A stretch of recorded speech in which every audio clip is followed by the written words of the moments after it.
ಮಧ್ಯದಲ್ಲಿ ಪಾಸ್ಟರ್ ಉನ್ನತ್ ಕುಮಾರ್ ಅವರಿದ್ದಾರೆ. ಈಗ ದೇವರ ವಾಕ್ಯವನ್ನು ಅವರು ಸಾಗಲಿಕ್ಕೆ ಹೋಗ್ತಾ ಇದ್ದಾರೆ. ಮುಂದಿನ ಒಂದು ತಾಸು ಅಥವಾ 1 ಗಂಟೆ ಅವರು ದೇವರ ವಾಕ್ಯವನ್ನು ಬೋಧಿಸುತ್ತಾರೆ.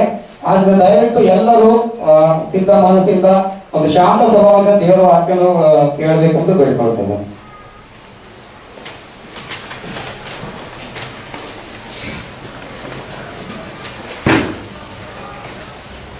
ದೇವರ ಪರಿಶುದ್ಧವಾದ ನಾಮಕ್ಕೆ ಸ್ತೋತ್ರವಾಗಲಿ. ಇರುವಾಗನಾಗಿರುವ ದೇವರು ಶಿವಮೊಗ್ಗದಿಂದ ನಮ್ಮೆಲ್ಲರನ್ನ ಆಶೀರ್ವದಿಸಬೇಕಾಗಿಯೂ ಮುಖ್ಯವಾಗಿ ಈ 19ನೇ ವಾರ್ಷಿಕೋತ್ಸವಕ್ಕಾಗಿ ದೇವರು ನಮ್ಮೆಲ್ಲರನ್ನ ಈ ಪರಿಶುದ್ಧ ಆಲಯದಲ್ಲಿ ಕರತದ್ದಕ್ಕಾಗಿ ಮೊದಲನೇದಾಗಿ ದೇವರಿಗೆ ಸ್ತೋತ್ರ ಉಂಟಾಗಲಿ. ಮತ್ತು ಸಭಾಪಾಲಕರಿಗೂ ಮತ್ತು ನಮ್ಮ ಸಭೆಯ ಇರ್ತಕ್ಕಂಥ ಎಲ್ಲ ಹಿರಿಯರಿಗೂ ಕೂಡ ಮತ್ತು ದೇವರ ಸೇವೆ ಮಾಡುವಂತಹ ಎಲ್ಲ ದೇವರ ಸೇವಕರಿಗೂ ಕೂಡ ಮನದಾಳದಿಂದ ದೇವರ ಹೆಸರಿನಲ್ಲಿ ವಂದಿಸುವನಾಗಿದ್ದೇನೆ. ಈ ಒಂದು ಪರಿಶುದ್ಧ ದಿನದಲ್ಲಿ ದೇವರ ವಾಕ್ಯವು ಶ್ರೀ ಯೋಹಾನನ ಬರೆದ ಸುವಾರ್ತೆ 15ನೇ ಅಧ್ಯಾಯ ಈ ವಾಕ್ಯವನ್ನ ದಯವಿಟ್ಟು ನೋಡೋಣ. ಶ್ರೀ ಯೋಹಾನನ ಬರೆದ ಸುವಾರ್ತೆ 15ನೇ ಅಧ್ಯಾಯ 1ರಿಂದ 8 ವಾಕ್ಯಗಳನ್ನ ದಯವಿಟ್ಟು ಯಾರಾದರೂ ಓದಬೇಕಾಗಿ ರಿಕ್ವೆಸ್ಟ್ ಮಾಡ್ತೀನಿ. ದೇವರ ನಾಮ ಸ್ತೋತ್ರ. ಶ್ರೀ ಯೋಹಾನನ ಬರೆದ ಸುವಾರ್ತೆ 15ನೇ ಅಧ್ಯಾಯ 1ರಿಂದ 8 ವಾಕ್ಯಗಳು. ನಾನೇ ನಿಜವಾದ ದ್ರಾಕ್ಷಿ ಬಳ್ಳಿ, ನನ್ನ ತಂದೆ ತೋಟಗಾರನು. ನಾನೇ ನಿಜವಾದ ದ್ರಾಕ್ಷಿ ಬಳ್ಳಿ, ನನ್ನ ತಂದೆ ತೋಟಗಾರನು. ನನ್ನಲ್ಲಿದ್ದು ಫಲ ಕೊಡದಿರುವ ಪ್ರತಿಯೊಂದು ಕೊಂಬೆಯನ್ನು ಆತನು ತೆಗೆದು ಹಾಕುತ್ತಾನೆ. ಫಲ ಕೊಡುವ ಪ್ರತಿಯೊಂದು ಕೊಂಬೆಯು ಹೆಚ್ಚು ಫಲ ಕೊಡುವ ಹಾಗೆ ಅದನ್ನು ಶುದ್ಧಿ ಮಾಡುತ್ತಾನೆ. ನಾನು ನಿಮಗೆ ಹೇಳಿದ ವಾಕ್ಯದ ದಶೆಯಿಂದ ಈಗ ಶುದ್ಧರಾಗಿದ್ದೀರಿ. ನೀವು ನನ್ನಲ್ಲಿ ನೆಲೆಗೊಂಡಿರಿ, ನಾನು ನಿಮ್ಮಲ್ಲಿ ನೆಲೆಗೊಂಡಿರುವೆನು. ಕೊಂಬೆಯು ಬಳ್ಳಿಯಲ್ಲಿ ನೆಲೆಗೊಂಡದಿದ್ದರೆ ಹೇಗೆ ತನ್ನಷ್ಟಕ್ಕೆ ತಾನೇ ಫಲ ಕೊಡಲಾರದೋ, ಹಾಗೆಯೇ ನೀವು ನನ್ನಲ್ಲಿ ನೆಲೆಗೊಂಡಿರದಿದ್ದರೆ ಫಲ ಕೊಡಲಾರಿರಿ. ನಾನು ದ್ರಾಕ್ಷೆ ಬಳ್ಳಿ, ನೀವು ಕೊಂಬೆಗಳು. ಒಬ್ಬನು ನನ್ನಲ್ಲಿಯೂ ನಾನು ಅವನಲ್ಲಿಯೂ ನೆಲೆಗೊಂಡಿರದಿದ್ದರೆ ಅವನೇ ಬಹಳ ಫಲ ಕೊಡುವನು. ನೀವು ನನ್ನನ್ನು ಬಿಟ್ಟು ಏನು ಮಾಡಲಾರಿರಿ. ಯಾವನು ನನ್ನಲ್ಲಿ ನೆಲೆಗೊಂಡಿರುವುದಿಲ್ಲವೋ ಅವನು ಆ ಕೊಂಬೆಯಂತೆ ಹೊರಗೆ ಬಿಸಾಡಲ್ಪಟ್ಟು ಹೊರಗೆ ಹೋಗುವನು. ಅಂಥ ಕೊಂಬೆಗಳನ್ನು ಕೂಡಿಸಿ ಬೆಂಕಿಯಲ್ಲಿ ಹಾಕುತ್ತಾರೆ, ಅವು ಸುಟ್ಟು ಹೋಗುತ್ತವೆ. ನೀವು ನನ್ನಲ್ಲಿಯೂ ನನ್ನ ವಾಕ್ಯಗಳು ನಿಮ್ಮಲ್ಲಿಯೂ ನೆಲೆಗೊಂಡಿದ್ದರೆ ಏನು ಬೇಕಾದರೂ ಬೇಡಿಕೊಳ್ಳಿರಿ, ಅದು ನಿಮಗೆ ದೊರೆಯುವುದು. ನೀವು ಬಹಳ ಫಲ ಕೊಡುವುದರಿಂದಲೇ ನನ್ನ ತಂದೆಗೆ ಮಹಿಮೆ ಉಂಟಾಗುವುದು ಮತ್ತು ನನ್ನ ಶಿಷ್ಯರಾಗುವಿರಿ.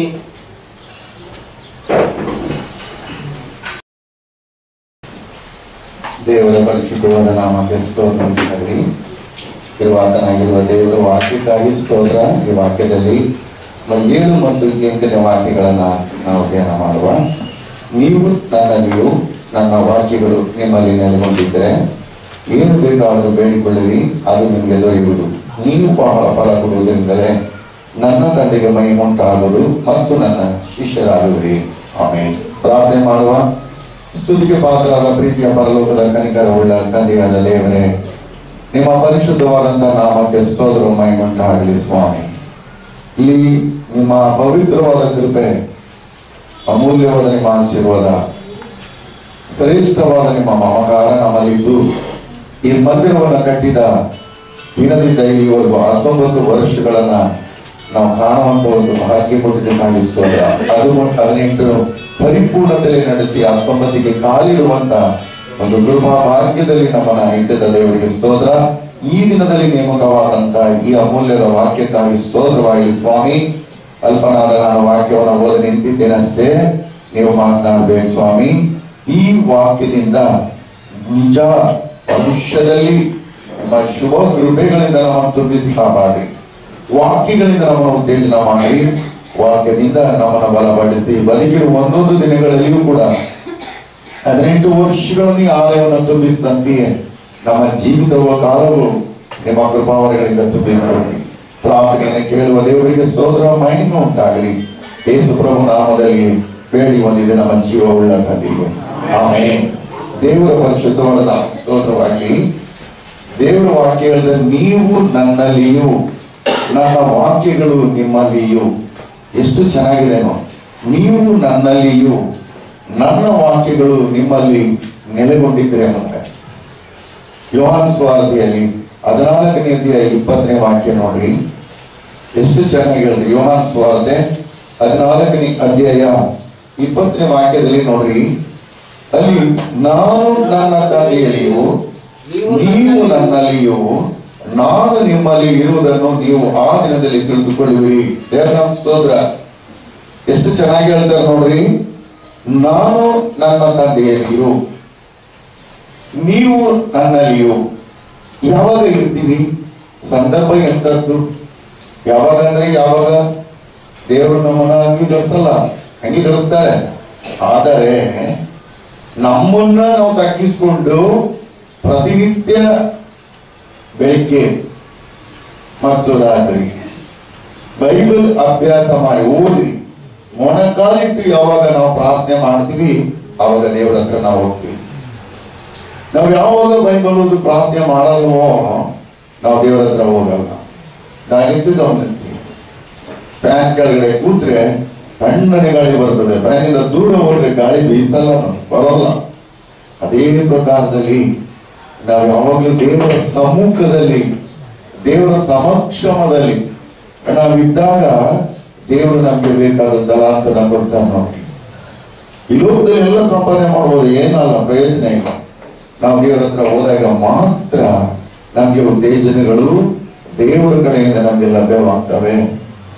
ಎರಡನೇದಾಗಿ ನೋಡ್ರಿ, ದೇವರು ಹೇಳಿದರೆ ನಾನು ತಂದೆಯಲ್ಲಿಯೂ ನೀವು ನನ್ನಲ್ಲಿಯೂ.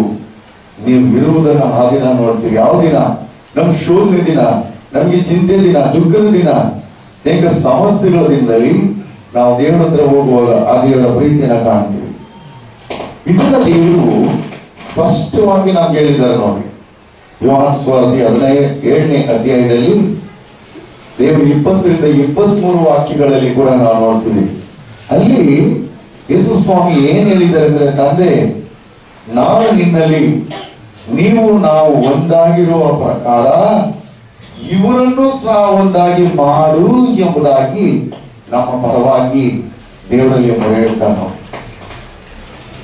ನೀನು ನನ್ನಲ್ಲಿ ಇರುವ ಹಾಗೆ ನಾವಿಬ್ಬರಲ್ಲಿ ಇರುವಾಗ ಅವರು ನಮ್ಮಲ್ಲಿ ಐಕ್ಯದಿಂದ ಇರುವ ಹಾಗೆ ಎಂಬುದಾಗಿ ಅಲ್ಲಿ ದೇವರು ಪ್ರಾರ್ಥನೆ ಮಾಡ್ತಾನೆ. ಯೋಹಾನ ಸುವಾರ್ತೆ 17ನೇ ಅಧ್ಯಾಯ 9 ಮತ್ತು 10ನೇ ವಾಕ್ಯ ನೋಡಿ. ನನ್ನದೆಲ್ಲ ನಿನ್ನದೇ, ನಿನ್ನದೆಲ್ಲ ನನ್ನದೇ, ಮತ್ತು ಇವರಿಂದ ನನಗೆ ಮಹಿಮೆ ಉಂಟಾಗಿದೆ ಎಂಬುದಾಗಿ. ಎಷ್ಟು ಚೆನ್ನಾಗಿ ಹೇಳ್ತಾರೆ ನೋಡಿ. ಇವತ್ತು ನಾವು ದೇವರನ್ನ ಮಹಿಮೆ ಪಡಿಸ್ತಾ ಇದ್ದೀವಾ? ನಮ್ಮ ಮುಂದೆ ಒಂದು ಕ್ವಶನ್ ಮಾರ್ಕ್ ಇದೆ ನೋಡಿ. ದೇವರನ್ನ ಯಾವಾಗಲೂ ಮಹಿಮೆ ಪಡಿಸ್ತಾ ಇದ್ದೀವಾ? ಹಾಗೆ ದೇವರು ನಮ್ಮ ಪರವಾಗಿ ದೇವರ ಮುಂದೆ ಯೇಸು ಸ್ವಾಮಿ ಹೇಳ್ತಾರೆ, ಇವರಿಂದ ನನಗೆ ಮಹಿಮೆ ಉಂಟಾಗಿದೆ ಅಂತ. ಹೌದು ಕರ್ತನಲ್ಲ ಅಂತಂದ್ರೆ, ಈ 15ನೇ ಅಧ್ಯಾಯದ 1ರಿಂದ 8 ವಾಕ್ಯಗಳಲ್ಲಿ ನಾವು ನೋಡ್ತೀವಿ, ದ್ರಾಕ್ಷಿಯ ಬಳ್ಳಿಗೆ ಕೊಂಬೆಗಳಿಗೆ ಹೇಗೋ ಹಾಗೆಯೇ ಎಂಬುದಾಗಿ ಒಂದಿಗೆ ಇಕ್ಕಿದೆ ನೋಡಿ. ಬುಡದಿಂದ ಕೊಂಬೆಗಳೇ ಆಗೋ, ಕೊಂಬೆಗಳಿಂದ ಬಳ್ಳಿಗಳೇ ಆಗೋ. ಹೀಗೆ ದೇವರು ತನ್ನ ಮಕ್ಕಳಾದ ನಮ್ಮನ್ನ ಹಾಗೆ ತನ್ನಲ್ಲಿಂದ ತನ್ನ ಪ್ರೀತಿಯಿಂದ ಇವತ್ತು ನಮ್ಮನ್ನ ಇಷ್ಟು ರೀತಿಯಲ್ಲಿ ನಮ್ಮನ್ನ ತಂದುಕೊಂಡಿದ್ದಾರೆ ನೋಡಿ. 50ನೇ ವರ್ಷದಲ್ಲಿ ದೇವರು ತನ್ನ ಕೃಪೆಯಿಂದ ನಾನೇ ನಿಜವಾದ ದ್ರಾಕ್ಷಿಯ ಬಳ್ಳಿ, ಅಂದು ಒಂದು ಗಿಡ, ಇವತ್ತು ಇದು ದ್ರಾಕ್ಷಿ ಬಳ್ಳಿಯಾಗಿದೆ. ಈ ದೇವಾಲಯ ಇವತ್ತು 18 ವರ್ಷಗಳನ್ನು ತುಂಬಿದೆ, ದ್ರಾಕ್ಷಿಯ ಬಳ್ಳಿಯಾಗಿದೆ. ಅದರೆಲ್ಲ ನಾವು ಕೊಂಬೆಗಳಾಗಿದ್ದೀವಿ, ಅದರಲ್ಲೆಲ್ಲ ನಾವು ದೇವರಲ್ಲಿದ್ದೀವಿ. ಅದರಿಂದ ಇವತ್ತು ದೇವರು ನಮ್ಮನ್ನ ಉತ್ತೇಜನ ಮಾಡ್ತಾರೆ. ನಾವು ದೇವರು ನಮ್ಮ ಸ್ತೋತ್ರ. ಯಾವಾಗಲೂ ಅಷ್ಟೇ ನಾವು ದೇವರಲ್ಲಿ ಇದ್ದಾಗ ದೇವರು ನಮ್ಮಲ್ಲಿ ಇರ್ತಾರೆ. ಎರಡನೇದಾಗಿ ನೋಡ್ರಿ, ನನ್ನ ವಾಕ್ಯಗಳು ನಿಮ್ಮಲ್ಲಿ ನೆಲೆಗೊಂಡಿದ್ದಾರೆ ಅಂತ. ನನ್ನ ವಾಕ್ಯಗಳು, ಈ ವಾಕ್ಯ ಅಂತಕ್ಕಂಥದ್ದು ಒಂದು ಸಣ್ಣ ಬೀಜಕ್ಕೆ ಹೋಲಿಕೆ ಆಗಿದೆ. ಇದು ಯೋಹಾನ ಸುವಾರ್ತೆ 1ನೇ ಅಧ್ಯಾಯದಲ್ಲಿ ನಾವು ಇದನ್ನ ಸ್ಪಷ್ಟವಾಗಿ ನಾವು ನೋಡ್ತೀವಿ. ಆದಿಯಲ್ಲಿ ವಾಕ್ಯವಿತ್ತು, ಆ ವಾಕ್ಯವು ದೇವರ ಬಳಿಯಲ್ಲಿತ್ತು, ಆ ವಾಕ್ಯವೇ ದೇವರೇ ಆಗಿದ್ರು, ಅವರೇ ನಮ್ಮ ಯೇಸು ದೇವ. ಸೃಷ್ಟಿಯ ನೋಡುವಾಗಲೇ ಅದು ಬರಿದಾಗಿತ್ತು, ಜುಳು ಜುಳು ಹರಿಯುವ ಶಬ್ದದಲ್ಲಿ ಅದು ಕೂಡಿತ್ತು. ಆದಿಯಲ್ಲಿ ವಾಕ್ಯವಿತ್ತು, ಆ ವಾಕ್ಯವು ದೇವರ ಬಳಿಯಲ್ಲಿತ್ತು, ಆ ವಾಕ್ಯವೇ ದೇವರೇ ಆಗಿದ್ರು, ಅವರೇ ನಮ್ಮ ಯೇಸು ದೇವ. ವಾಕ್ಯ ಹೇಗಿತ್ತು? ಸತ್ಯವಾಕ್ಯ ನೋಡ್ತೀವಿ, ಅದು ದೇವರ ಬಳಿಯಲ್ಲಿತ್ತು. ಉಂಟಾಗಿರುವ ವಸ್ತುಗಳಲ್ಲಿ ಅದನ್ನಿಲ್ಲದೆ ಒಂದಾದ್ರೂ ಉಂಟಾಗಲಿಲ್ಲ. ಈ ವಾಕ್ಯ ಎಷ್ಟು ಚೆನ್ನಾಗಿ ಇವತ್ತು ನಮ್ಮನ್ನ ನಡೆಸ್ತದ ನೋಡ್ರಿ. ಹೌದು ಕರ್ತನಲ್ಲ ಅಂತಂದ್ರೆ ನಮ್ಮ ಫೌಂಡೇಶನ್ ವಾಕ್ಯದ ಮೇಲಿದೆ. ಕ್ರಿಸ್ತನ ಮಕ್ಕಳು ಹೇಳುವಾಗ ವಾಕ್ಯವೇ ನಮಗೆ ಫೌಂಡೇಶನ್. ಆ ವಾಕ್ಯವೇ ಯೇಸು ಸ್ವಾಮಿ. ಆ ವಾಕ್ಯದಲ್ಲಿ ಫೌಂಡೇಶನ್ ಬುನಾದಿಯಾಗಿ ಯೇಸು ಸ್ವಾಮಿ ಇದ್ದಾರೆ ನೋಡ್ರಿ. ಅದ್ರ ಎಷ್ಟು ಕ್ಲೋಸ್ ಕಟ್ರಿ ಗಟ್ಟಿಯಾಗಿ ನಿಲ್ತಾರೆ ನೋಡಿ. ವಾಕ್ಯ ಇವತ್ತು ನನ್ನ ನಿಮ್ಮ ಜೀವಿತದಲ್ಲಿ ಅದು ಬಹಳ ಪ್ರಾಮುಖ್ಯವಾಗಿರ್ತದೆ ನೋಡಿ. ಈ ವಾಕ್ಯ ಎಷ್ಟು ಸ್ಪಷ್ಟವಾಗಿದೆ ನೋಡಿ. 119 ಕೇಳ್ತೇನೆ, 105ನೇ ವಾಕ್ಯ ಹೇಳ್ತದೆ, ನಿನ್ನ ವಾಕ್ಯವು ನನ್ನ ಕಾಲಿಗೆ ದೀಪವು ನನ್ನ ದಾರಿಗೆ ಬೆಳಕು ಆಗಿದೆ ಎಂಬುದಾಗಿ. ನಿನ್ನ ವಾಕ್ಯವು ನನ್ನ ಕಾಲಿಗೆ ದೀಪವು. ನನ್ನ ಕಾಲಿಗೆ ದೀಪ ಬೇಕ್ರಿ, ಕಣ್ಣಿಗೆ ಬೇಕು ದೀಪ. ಯಾಕಂದ್ರೆ ತಕ್ಕಲ್ಲಿ ಕಾಲಿಡ್ತೀವಿ, ಕಣ್ಣನ್ನೇ ನೋಡಿ ಬಾ ಅಂತ ಹೇಳ್ತೀವಿ ಕೆಲಸ. ಆದ್ರೆ ಈ ವಾಕ್ಯ ನನ್ನ ಕಾಲಿಗೆ ಹಾಕಿ ದೀಪ. ದಯವಿಟ್ಟು ಕ್ಯಾಲೆಂಡರ್ಗಳನ್ನ ನೋಡ್ರಿ. ಆ 365 ದಿನ ನಡಿಬೇಕಾದ್ರೆ ನಮ್ಮ ಕಾಲುಗಳು, ಆ ಕಾಲುಗಳಲ್ಲಿ ಎಲ್ಲಿ ಬಂದ್ರು ಕೆಸರಲ್ಲಿ ಕಾಲಿಡಾಗಿಲ್ಲ. ಯೋಚನೆಯಲ್ಲಿ, ಚಿಂತೆಯಲ್ಲಿ, ದುಃಖದಲ್ಲಿ, ಸಮಸ್ಯೆಗಳಲ್ಲಿ, ಕೊರತೆಗಳಲ್ಲಿ ನಾವು ಕಾಲಿಡದಂತೆ ಆ ವಾಕ್ಯ ನಮ್ಮನ್ನ ಸರಾಗಿ ನಡೆಸ್ತದೆ ನೋಡ್ರಿ. ಅದರಿಂದ ನಿನ್ನ ಕಾಲಿಗೆ ದೀಪವು, ನನ್ನ ಕಾಲಿಗೆ ದೀಪವು, ನನ್ನ ದಾರಿಗೆ ಬೆಳಕು ಆಗಿದೆ. ನನ್ನ ದಾರಿ ಯಾವುದು ಅಂತೀವಿ? ನನ್ನ ದಾರಿ ಯಾವುದು? ಮಂಗಳೂರು ಕಡೆ ಹೋದ್ರೆ ಮಾರ್ಗ ಅಂತಾರೆ, ನಮ್ಮ ಈ ಕಡೆ ಹೋದ್ರೆ ದಾರಿ ಅಂತಾರೆ.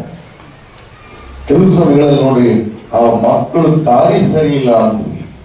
ಆದ್ರೆ ನಮ್ಮ ವಾಕ್ಯ ನಮ್ಮಲ್ಲಿದ್ದಾಗ ಆ ವಾಕ್ಯಗಳು ನಮ್ಮನ್ನ ಕೆಟ್ಟ ದಾರಿಗಾಗ್ಲಿ, ಅಸಮಾಧಾನಕ್ಕಾಗ್ಲಿ, ಯೋಚನೆಗಾಗ್ಲಿ, ಚಿಂತೆಗಾಗ್ಲಿ, ಆ ದಾರಿ ಅಂದ್ರೆ ನಾವು ಹೋಗುವಂತ ವೇ ಅದು ವಾಕ್ಯವಾಗಿರ್ತದೆ. ಆ ಕಡೆ ಈ ಕಡೆ ನಮ್ಮನ್ನ ನಡೆಸದಂತೆ ಸಮನಾದ ದಾರಿಯಲ್ಲಿ ನಮ್ಮನ್ನ ನಡೆಸುವಂತದ್ದೇ ದೇವರ ವಾಕ್ಯ. ಎರಡನೇದಾಗಿ 119, 103ನೇ ವಾಕ್ಯ ನೋಡ್ರಿ. ನಿನ್ನ ನುಡಿಯು ನನ್ನ ನಾಲಿಗೆಗೆ ಎಷ್ಟೋ ರುಚಿಯಾಗಿದೆ, ಅದು ಜೇನುತುಪ್ಪಕ್ಕಿಂತಲೂ ಸಿಹಿಯಾಗಿದೆ ಎಂಬುದಾಗಿ ನಾವು ನೋಡಿ. ನಿನ್ನ ನುಡಿಯು ನನ್ನ ನಾಲಿಗೆಗೆ ಎಷ್ಟೋ ರುಚಿಯಾಗಿದೆ, ಅದು ಜೇನುತುಪ್ಪಕ್ಕಿಂತಲೂ ಸಿಹಿಯಾಗಿದೆ. ನೋಡ್ರಿ, ಎಲ್ಲದಕ್ಕಿಂತಲೂ ಕೂಡ ದೇವರ ವಾಕ್ಯ ಜೇನುತುಪ್ಪಕ್ಕಿಂತಲೂ. ಜೇನು ಅನ್ನುವಾಗ ಪ್ರತಿ ಒಂದೊಂದು ಹೂವಿನ ಮಕರಂದಗಳನ್ನ ಎಳೆದು ಶೇಖರಿಸಿ ದೇವರು ನಮಗಾಗಿ ಕೊಡುವಂತ ಒಂದು ಚೇನ್. ದೇವರಿಗೆ ನಮಗೆ ಸ್ತೋತ್ರವಾಗಿ ದೇವರ ವಾಕ್ಯ ಎಷ್ಟು ಸ್ಪಷ್ಟವಾಗಿ ಹೇಳ್ತಾರೆ. ನಿನ್ನ ನುಡಿಯು, ದೇವರ ಮಾತುಗಳು, ಆ ಮಾತುಗಳು ಯಾವ ರೀತಿ ಇದೆ ನೋಡ್ರಿ. ಧರ್ಮೋಪದೇಶ ಕಾಂಡ 8ನೇ ಅಧ್ಯಾಯ 3ನೇ ವಾಕ್ಯ ನೋಡ್ರಿ. ಮನುಷ್ಯನು ಆಹಾರ ಮಾತ್ರದಿಂದ ಅಲ್ಲ, ದೇವರ ಬಾಯಿಂದ ಹೊರಡುವ ಪ್ರತಿಯೊಂದು ಮಾತಿನಿಂದ ಬದುಕುತ್ತಾರೆಂಬುದಕ್ಕಾಗಿ ಆತನು ನಿಮ್ಮನ್ನು ಕಷ್ಟಕ್ಕೆ ಒಳಪಡಿಸಿ ಹಸುವಿನಿಂದ ಬಳಲಿಸಿ ನಿಮಗೂ ನಿಮ್ಮ ಪೂರ್ವಿಕರಿಗೂ ಗೊತ್ತಿಲ್ಲದ ಮನ್ನವನ್ನ ಕೊಟ್ಟು ಪೋಷಿಸಿದನೆಂಬುದಾಗಿ. ಗೊತ್ತಿಲ್ಲದ ಮನ್ನವೇ ಇದು ದೇವರ ವಾಕ್ಯವಾಗಿದೆ ನೋಡಿ. ಗೊತ್ತಿಲ್ಲದ ಮನ್ನ ಯಾರಿಗೆ ಬೇಕಾಗಿದೆ ವಾಕ್ಯ? ಯಾರು ದೇವರ ಮಕ್ಕಳಾಗಿರ್ತಾರೋ ಅವ್ರಿಗೆ ವಾಕ್ಯ ಬೇಕಾಗಿದೆ. ಯಾರಿಗೆ ವಾಕ್ಯ ಇಲ್ಲವೋ ಪರಲೋಕ ರಾಜ್ಯಕ್ಕೆ ನೋ ಎಂಟ್ರಿ. 10 ಮಂದಿ ಬುದ್ಧಿವಂತ ಕನ್ನಿಕೆಯರು ಹಿಡಿದಂತ ದೀಪ ಇವತ್ತು ಪ್ರತಿಯೊಬ್ಬ ಕ್ರಿಸ್ತನ ಮಕ್ಕಳಲ್ಲಿ ಇರ್ತಕ್ಕಂಥದ್ದು ವಾಕ್ಯ. ಆ ವಾಕ್ಯ ನಮ್ಮನ್ನ ಇವತ್ತು ದೇವರ ಕಡೆಗೆ ತಗೊಂಡು ಹೋಗ್ತದೆ ನೋಡಿ. 2 ಬಲೂನ್ಗಳನ್ನ ತಗೋಣ, ಒಂದಕ್ಕೆ ಗ್ಯಾಸ್ ಇಂದ ತುಂಬಿಸೋಣ, ಒಂದು ಬಾಯಿಂದ ತುಂಬಿಸೋಣ. ಈ ಬೆಲೂನ್ಗಳನ್ನ ನೋಡ್ರಿ, ಒಂದು ಬಾಯಿಂದ ಓದಿದ್ದು ಕೆಳಗಿನೇ ಇರ್ತದೆ, ಆದ್ರೆ ಗ್ಯಾಸ್ ಇಂದ ಓದಿದ್ದು ಗ್ಯಾಸ್ ಎಲ್ಲಿ ತನಕ ಇದೆ ಅಲ್ಲಿ ತನಕ ಕೂಡ ಹೋಗ್ತದೆ. ಹಾಗೇನೆ ನಮ್ಮ ಸಮಸ್ಯೆಗಳು ಬರಲಿ, ಯೋಚನೆಗಳು ಬರಲಿ, ಚಿಂತೆಗಳು ಬರಲಿ, ಎಲ್ಲವನ್ನ ಬದಿಗಿಟ್ಟು ನಡೆಸುವಂತದ್ದೇ ದೇವರ ವಾಕ್ಯ. ಈ ವಾಕ್ಯ ಎಷ್ಟು ಪ್ರಾಮುಖ್ಯ ಇದೆ ಅಂದ್ರೆ, ದೇವರ ಅಷ್ಟು ಪ್ರಾಮುಖ್ಯ ರೀತಿಯಲ್ಲಿ ಇವತ್ತು ನಿಮ್ಮ ಎಲ್ಲರನ್ನು ನಡೆಸುವಂತಹದ್ದೇ ದೇವರ ವಾಕ್ಯ. ಕೀರ್ತನೆಗಳು 119:9 ವಾಕ್ಯಗಳಲ್ಲಿ ನೋಡ್ರಿ, ಯೌವನಸ್ಥನು ತನ್ನ ನಡತೆಯನ್ನು ಶುದ್ಧ ಮಾಡಿಕೊಳ್ಳುವುದು ಯಾವುದರಿಂದ? ನಿನ್ನ ವಾಕ್ಯಗಳನ್ನು ಕೇಳಿ ಗಮನಿಸಿ ನಡೆಯುವುದರಿಂದಲೇ. ಆಮೇನ್. ಯೌವನಸ್ಥರು ಏನ್ ಮಾಡ್ಬೇಕಂತ ನೋಡ್ರಿ, ಇವತ್ತು ಯೌವನಸ್ಥರು ಒಂದೇ ಅಲ್ಲ, ಎಲ್ಲರೂ ಕೂಡ ಗಮನಿಸಬೇಕಾದಂತದ್ದು ವಾಕ್ಯ. ಯೌವನಸ್ಥರು ತನ್ನ ನಡತೆಯನ್ನು ಶುದ್ಧ ಮಾಡಿಕೊಳ್ಳುವುದು ಯಾವ ರೀತಿಯಿಂದ? ನಮ್ಮ ನಡತೆ ಅಂದ್ರೆ ಡಬಲ್ ಮೀನಿಂಗ್ ಅಲ್ಲ. ದೇವ್ರ ವಾಕ್ಯ ನಮ್ಮಲ್ಲಿದ್ರೆ ಈಗ ಲೋಕಾಗ ಪತಿಯಾದ ಸಹಿತ ಉಂಟು ಮಾಡಿರ್ತಕ್ಕಂಥ ಅನ್ಸಾಗ್ಲಿ, ಸಿಗರೇಟ್ ಆಗ್ಲಿ, ಬೀಡಿ ಆಗ್ಲಿ, ಕೆಟ್ಟ ಚಡಗಳಾಗ್ಲಿ ಯಾವುದು ಹತ್ರ ಬರೋಲ್ಲ. ಯಾಕೆ? ಅವನಲ್ಲಿ ಜೀವವುಳ್ಳ ವಾಕ್ಯಗಳಿರ್ತಾವ ನೋಡ್ರಿ. ಆ ವಾಕ್ಯಗಳು ಅವನಲ್ಲಿ ಭಯ ಭಕ್ತಿಯಲ್ಲಿ ಬೆಳೆಸ್ತಾವ ನೋಡ್ರಿ. ಆ ವಾಕ್ಯಗಳು ದೇವರ ಮಾರ್ಗದಲ್ಲಿ ಹೋಗ್ತಾವ ನೋಡ್ರಿ. ಆ ವಾಕ್ಯಗಳು ಕೆಟ್ಟದನ್ನ ನೋಡಿದ್ರೆ ಒಗಿತ ನೋಡ್ರಿ, ಬೇಡ. ಆ ವಾಕ್ಯಗಳು ನಮ್ಮನ್ನ ಇನ್ನೊಬ್ಬರನ್ನ ಆ ಸಮನಾದ ಸರಿಯಾದ ನೀತಿಯ ಮಾರ್ಗಕ್ಕೆ ತರುವಂತದ್ದೇ ಆ ದೇವರ ವಾಕ್ಯಗಳು ನೋಡ್ರಿ. ನಮ್ಮ ಜೀವಿತದಲ್ಲಿ ಏನಲ್ಲ, ವಾಕ್ಯಗಳು ನಮ್ಮಲ್ಲಿ ಇದ್ರೆ ಭಯ ಬರ್ತದೆ ನೋಡ್ರಿ. ಕೆಟ್ಟದನ್ನ ಬೇಡ ಆಗ್ತದೆ. ಇನ್ನೊಂದು ಮನಸ್ಸು ಹೇಳಿದ್ರೆ ಕೆಟ್ಟದನ್ನ ನಾವು ಮುಟ್ಟಬಾರದು ಅಂತ ಹೇಳಿ. ಯಾವುದು? ವಾಕ್ಯ ನಮ್ಮಲ್ಲಿ ಇದ್ದಾಗ ಕೆಟ್ಟದ್ದು ಒಳ್ಳೆಯದು ಅರಿವು ನಮ್ಮಲ್ಲಿ ಬರ್ತದೆ. ಇದು ಕೆಟ್ಟದಪ್ಪ, ಅದು ಬೇಡ, ಬಿಟ್ಟು ಬಿಡೋಣ, ಅದು ಸರಿ ಇಲ್ಲ. ಈ ದಾರಿ ಸಮನಾದ ದಾರಿ ತರುವಂತದ್ದೇ ದೇವರ ವಾಕ್ಯವಾಗಿದೆ. ಎರಡನೇದಾಗಿ ನೋಡ್ರಿ, ಯೌವನಸ್ಥರಲ್ಲಿ ವಾಕ್ಯಗಳು ಯಾವಾಗ ಅವನಲ್ಲಿ ಸಾಕಷ್ಟು ಇರ್ತವೋ ಅವನು ಮುಂಬರುವ ದಿನಗಳಲ್ಲಿ ದೇವರಿಗೆ ಮೆಚ್ಚುಗೆಯಾಗಿ ನಡೀತಾನೆ ನೋಡಿ. ಮೆಚ್ಚುಗೆಯಾಗಿ ದೇವರಿಗೆ ಎಷ್ಟು ನಾವು ಸ್ತೋತ್ರ ಮಾಡ್ತೀವಿ. ಯಾವಾಗಲೂ ಕೂಡ ವಾಕ್ಯಗಳು, ಆ ವಾಕ್ಯಗಳು ದೇವರ ಕೃಪೆಯಿಂದ ನಡೆಸ್ತಾ ನೋಡ್ರಿ. 119 ತಾಳ್ಮೆ ಕೀರ್ತನೆ 64ನೇ ವಾಕ್ಯ ನೋಡ್ರಿ. ಅರುಣೋದಯಲ್ಲಿ ಎದ್ದು ನಿನ್ನ ವಾಕ್ಯಗಳನ್ನ ಗಮನಿಸಿ. ಎಷ್ಟು ಚೆನ್ನಾಗಿ ನಡೀತದೆ ನೋಡಿ. ಅರುಣೋದಯಲ್ಲಿ ಎದ್ದು ಯಾರು ವಾಕ್ಯಗಳನ್ನ ಅಭ್ಯಾಸ ಮಾಡ್ತಾರೋ, ಆ ವಾಕ್ಯಗಳಿಂದ ಹೆಚ್ಚು ಹೆಚ್ಚು ಹೆಚ್ಚು ಹೋಗ್ತಾರೋ ಅವರಿಗೆ ಸಿಕ್ಕುವುದು ಮಹಿಮೆಯ ಸಂತೋಷ. ಅವ್ರಿಗೆ ಏನ್ ಸಿಗ್ತದೆ ನೋಡ್ರಿ, ಮಹಿಮೆ ಭಾಗ ಸಿಗ್ತದೆ ನೋಡ್ರಿ. ಇವತ್ತು ತಂದೆ ತಾಯಿಗಳು ನೋಡ್ರಿ, ಮಕ್ಕಳನ್ನ ವಾಕ್ಯದಲ್ಲಿ ಬೆಳೆಸ್ತಾರ, ಅವರ ಮುಪ್ಪಿನಲ್ಲಿ ಓಡಿ ಆಗಲ್ಲ ಎಂಬುದಾಗಿ ಸತ್ಯವಾಗಿ ಹೇಳ್ತಾರೆ. ಬೆಳಿಗ್ಗೆ ಎದ್ದ ತಕ್ಷಣ ನಾವೆಲ್ಲ ಅದು ನೋಡಿ ಇದು ನೋಡು ಅಂತೀವಿ, ವಾಕ್ಯ ನೋಡೋಂತ ಅಲ್ಲ. ಯಾವಾಗ ಮಕ್ಕಳಿಗೆ ನಾವು ವಾಕ್ಯವನ್ನ ಕಲಿಸ್ತೀವೋ, ವಾಕ್ಯದಲ್ಲಿ ಬೆಳೆಸ್ತೀವೋ, ಅವ್ರು ಕ್ರಿಕೆಟ್ ಆಗ್ಲಿ, ಟಿವಿ ಆಗ್ಲಿ, ಮೊಬೈಲ್ ಆಗ್ಲಿ ಯಾವ್ದು ಹತ್ರಕ್ಕೆ ಹೋಗಲ್ಲ. ಅವ್ರಿಗೆ ಬೇಡ ಆಗಿರ್ತದ. ಅವ್ರು ಬೆಳಿಗ್ಗೆ ಎದ್ದ ತಕ್ಷಣ ವಾಕ್ಯ ಓದ್ತಾರೆ. ಅವ್ರು ಸ್ಟಡಿ ಕೇಳ್ತೀರಾ? ಸೊಲೊಮೋನ ಕೊಟ್ಟ ಜ್ಞಾನದಲ್ಲಿ ಬೆಳೆಯೋದಕ್ಕೆ ವಾಕ್ಯಗಳನ್ನ ಮಕ್ಕಳಲ್ಲಿ ಹಚ್ಚಿದ್ರೆ ಮಾತ್ರ ದೇವರವರಿಗೆ ಸೊಲೊಮೋನ ಕೊಟ್ಟಂತ ಜ್ಞಾನದಲ್ಲಿ, ಬುದ್ಧಿಯಲ್ಲಿ, ತಿಳುವಳಿಕೆಯಲ್ಲಿ ಅವರು ಬೆಳೆಯುತ್ತಾರೆ. ಯಾವಾಗ ನಾವು ಮಕ್ಕಳಿಗೆ ವಾಕ್ಯದಲ್ಲಿ ಬೆಳೆಸಲ್ವೋ, ಮಕ್ಕಳಿಂದ ನಾವು ಯೋಚನೆಗೆ, ಚಿಂತೆಗೆ ಎಲ್ಲಕ್ಕೂ ಒಳಗಾಗ್ತೀವಿ. ಅಯ್ಯೋ ನನ್ನ ಮಗ ಗಡ್ಡ ಆಗಿದ್ದಾನಲ್ಲಪ್ಪ, ಅಯ್ಯೋ ನನ್ನ ಮಗಳು ಯಾವುದಕ್ಕೂ ಪ್ರಯೋಜನ ಇಲ್ಲ. ಕಾರಣ ಏನಂದ್ರೆ ಆ ಮಕ್ಕಳಲ್ಲಿ ನಾವು ವಾಕ್ಯದಲ್ಲಿ ಬೆಳೆಸಲ್ಲ ನೋಡಿ. ವಾಕ್ಯದಲ್ಲಿ ಬೆಳೆಸ್ಬೇಕು ನೋಡ್ರಿ. ವಾಕ್ಯ ಕೈ ಹಿಡಿಬೇಕು ನೋಡ್ರಿ. ಯಾರು ವಾಕ್ಯ ಹಿಡಿತಾರೋ ಅವರಿಗೆ ಶೋಧನೆಗೆ ಒಳಗಾಗಲ್ಲ, ಚಿಂತೆಗೆ ಒಳಗಾಗಲ್ಲ, ದುಃಖ ಪಡಲ್ಲ. ಅದು ಸಮನಾದ ದಾರಿಯಲ್ಲಿ ವಾಕ್ಯ ನಡೆಸ್ತಾನ. ದೇವರಿಗೆ ಸ್ತೋತ್ರ.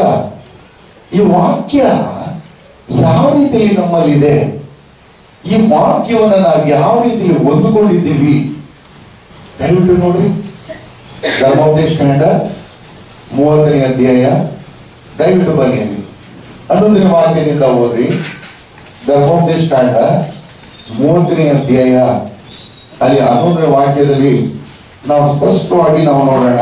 13 ವಾಕ್ಯದ ತನಕ ಅಲ್ಲಿ ಸ್ಪಷ್ಟವಾಗಿ ನಾವು ನೋಡೋಣ. ಧರ್ಮೋಪದೇಶ ಕಾಂಡ 30ನೇ ಅಧ್ಯಾಯಕ್ಕೆ ಬನ್ನಿ. ಇಲ್ಲಿ ಸ್ಪಷ್ಟವಾಗಿ ದೇವರು ಎಷ್ಟು ಚೆನ್ನಾಗಿ ದೇವರು ತನ್ನ ಮಕ್ಕಳನ್ನು ನಮಗಾಗಿ ತಿಳಿಸ್ಕೊಟ್ಟಿದ್ದಾರೆ. ನಾವು ಅದನ್ನ ಏನ್ ಮಾಡ್ತಾ ಇದ್ದೀವಿ ಇವತ್ತು ಅನ್ನುವಂಥದ್ದನ್ನ ಇಲ್ಲಿ ಸ್ಪಷ್ಟವಾಗಿ ನಾವು ನೋಡ್ತೀವಿ. ಧರ್ಮೋಪದೇಶ ಕಾಂಡ 30ನೇ ಅಧ್ಯಾಯ 11ರಿಂದ 14 ವಾಕ್ಯ. ನಾನು ಈಗ ನಿಮ್ಗೆ ಬೋಧಿಸಿದ ಧರ್ಮೋಪದೇಶವು ನಿಮ್ಗೆ ಗ್ರಹಿಸುವುದಕ್ಕೆ ಕಷ್ಟವಾದದ್ದು ಅಲ್ಲ, ಓದುವುದಕ್ಕೆ ಅಸಾಧ್ಯವಾದದ್ದು ಅಲ್ಲ. ಇದು ಮೇಲನ ಲೋಕದಲ್ಲಿರುವ ಮಾತಲ್ಲ. ನಮಗೋಸ್ಕರ ಮೇಲನ ಲೋಕವನ್ನು ಏರಿ ಅದನ್ನು ತಿಳಿದುಕೊಂಡು ಬಂದು ನಮಗೆ ತಿಳಿಸುವಷ್ಟು ಶಕ್ತರು ಯಾರಿದ್ದಾರೆ? ಇದ್ದರೆ ನಾವು ಕೇಳಿ ಕೈಕೊಂಡೆವು, ಅಂದುಕೊಳ್ಳುವುದಕ್ಕೆ ಅವಕಾಶವೇನು ಇಲ್ಲ. ಮತ್ತು ಇದು ಸಮುದ್ರದ ಆಚೆ ಇರುವ ಮಾತಲ್ಲ. ನಮಗೋಸ್ಕರ ಸಮುದ್ರವನ್ನು ದಾಟಿ ಅದನ್ನು ತೆಗೆದುಕೊಂಡು ಬಂದು ನಮಗೆ ತಿಳಿಸುವಷ್ಟು ಶಕ್ತರು ಯಾರಿದ್ದಾರೆ? ಇದ್ದರೆ ನಾವು ಕೈಕೊಂಡೆವು, ಅಂದುಕೊಳ್ಳುವುದಕ್ಕೆ ಆಸ್ಪದವೇನು ಇಲ್ಲ. ದಯವಿಟ್ಟು ಈಗ ಗಮನಿಸಿ, ಈ ವಾಕ್ಯವು ನಿಮ್ಮ ಸಮೀಪದಲ್ಲಿ ಇದೆ. ಆಮೇಲೆ ಎಲ್ಲ ಐತ್ರಿ, ಎಲ್ಲ ಐತೆ ವಾಕ್ಯ, ಎಲ್ಲ ಐತೆ ನಮ್ಮ ಸಮೀಪದಲ್ಲಿ ಐತ್ರಿ. ಅನೇಕ ಸಮಯಗಳಲ್ಲಿ ನಾವು ನೋಡ್ತೀವಿ, ಭಾನುವಾರ ಚರ್ಚಿಗೆ ಬಂದಾಗ ಮಾತ್ರ ಆ ಬೈಬಲ್ ಅನ್ನ ಮಾತ್ರ ಅವ್ರ ಕೈಲಿ ಬರ್ತೀವಿ. ಕೆಲವ್ರ ಕೈಲಿದ್ದು ದೇವಾಲಯಕ್ಕೆ ಬರ್ತಾರೆ. ದಯವಿಟ್ಟು ನೋಡ್ರಿ, ನಾವು ದೇವಾಲಯಕ್ಕೆ ಬೈಬಲ್ ತರೋದಕ್ಕೆ ನಾಚಿಕೆ ಪಡ್ತೀವಿ.